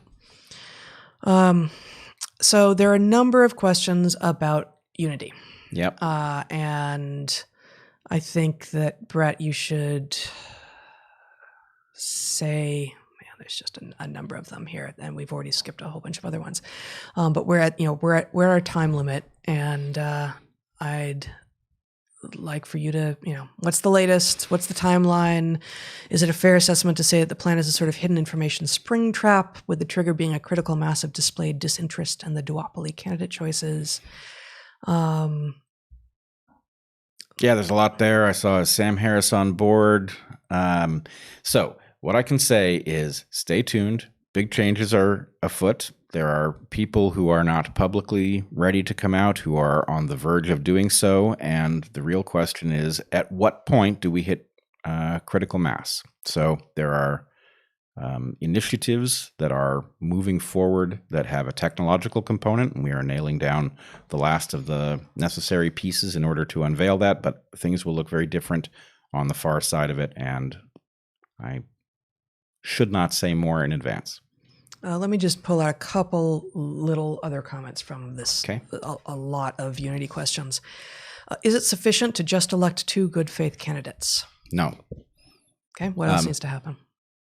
We need to transform the system. But if you elect two capable, courageous patriots to the very top, their power to drive the corruption out of the system is great. Whereas if you tried this from the bottom up, you'd never succeed. So in some sense, we're starting at the one leverage point that has sufficient capacity to accomplish the goal, but it will have to happen as a result of a process. It's not sufficient to just simply have two people in office.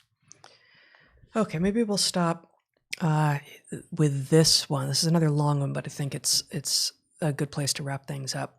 There's a well-developed theory suggesting that people who are center-right and center-left aren't so much moderate as ideologically confused.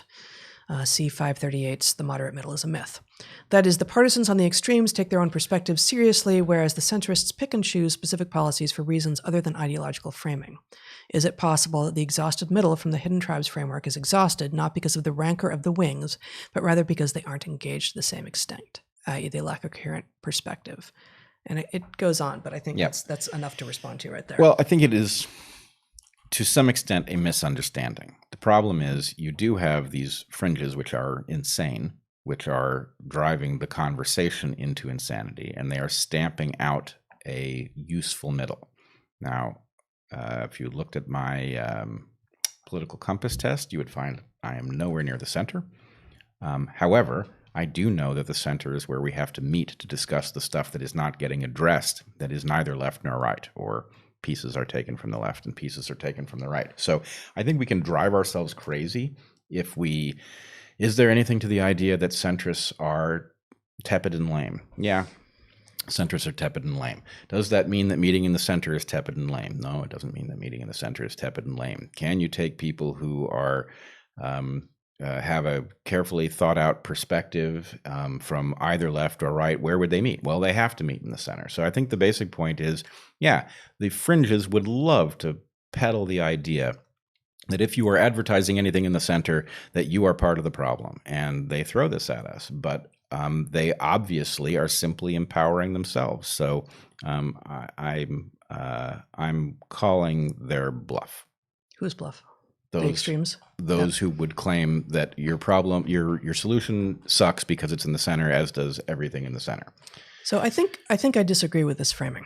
I believe that I end up more center than I might be, precisely because I have core values and beliefs that are, while mostly from the left, that some might be viewed as traditionally conservative, and that is, of course, context dependent in terms of like where are we now and what should be preserved right now from what we have had and what needs to be changed, and that on average that puts me closer to the middle than to an extreme. I'm still much closer to the far left than I am.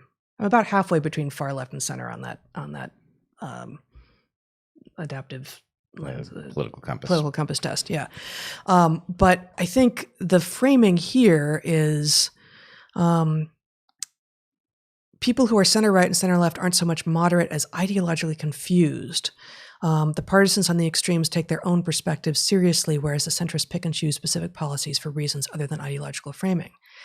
The idea that centrists pick and choose specific policies for reasons other than ideological framing, I think is exactly what we should be shooting for. This is exactly what we want, that ideology, and it may be just that we're disagreeing on what ideology means here, that ideology is something developed for a particular place and time that may continue to have meaning right now.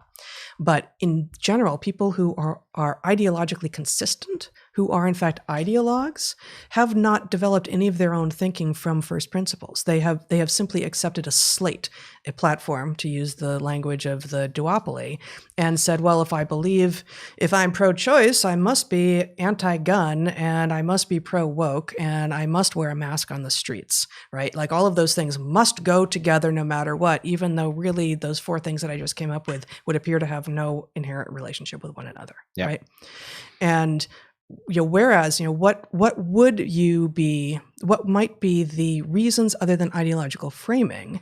Well, there are those who would say that using an evolutionary understanding of the universe to try to understand what it is that you should be doing in the world is an ideology, and both you and I are going to say, no, it's not an ideology. It's trying to get at what is true. Yep. So you and I using an evolutionary framing to try to get at what the values are that we have, and we will still, we do disagree. We will still disagree sometimes about, what we think the right path forward is, or what the, what the goal is, but that finding that we, look more like conservatives on questions of whether or not trans women belong in women's bathrooms under all circumstances just because they claim they're trans, for instance, doesn't make us Republicans, right? And it doesn't mean that we are not of the left. It just means that we are exactly not ideologues. Well, and so, like, I have seen some pushback. You've said a number of times now, I'm not a centrist. I don't like centrists. Like, I don't think I agree with that framing. That I think that if you allow the extremes to define what the left and the right are, still many of both of our views are over here on the left and pretty deep left. But given that a number of claims have been made that you must agree with this batshit crazy nonsense or else you're not on the left, and therefore that position puts you on the right, you start averaging all those positions and you end up in the middle. Well, I don't think we're disagreeing.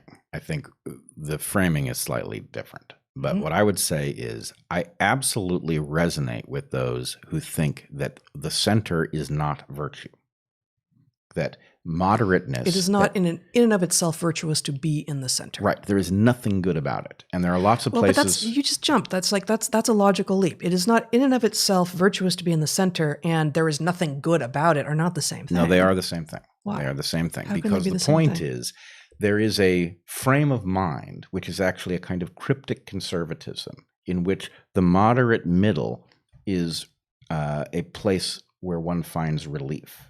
Rather than, exactly as you framed it, there are issues on which we need to be absolutely radical. And there are issues in which we need to be not only conservative, but we've probably gone too far in some direction and need to undo it, right? And the point is, if you're thinking for yourself, you're going to land on each of these things independently, exactly as you described it. And there should be no pressure to find yourself moderate, right? The pressure to find yourself moderate is a social phenomenon. It's not an analytical one. But I'm not I've never felt pressured to be moderate, and maybe so. But this you is what that framing is responsive to, is that there are people who find comfort in being moderate, and the point is that is not an argument. An argument about this policy needs to move this direction, that policy needs to move that direction, these other policies don't need to change. That's the natural way that these things should look. And so I guess I'm getting frustrated at, because the word center carries both of these valences depending upon who you're talking to. Yes. If you say, hey, we got a problem and we have to meet in the center because, frankly, half the people who know what's going on, maybe even more, tend to see themselves on the right on these issues. Yeah. Of course we have to meet in the center. Yeah, But because if we don't meet in the center, we're going to lose a lot of people who won't be willing to meet wherever else we choose. right, it's exactly that frickin' Harper's letter, right? Which is like, oh, the people on the right suck. We all agree on that. But those of us over here on the left who get it are against these incursions. And it's like, what the hell did you just do? Yeah. Right? You're shooting at our friends over there who share our values. Why would you do that? Yeah.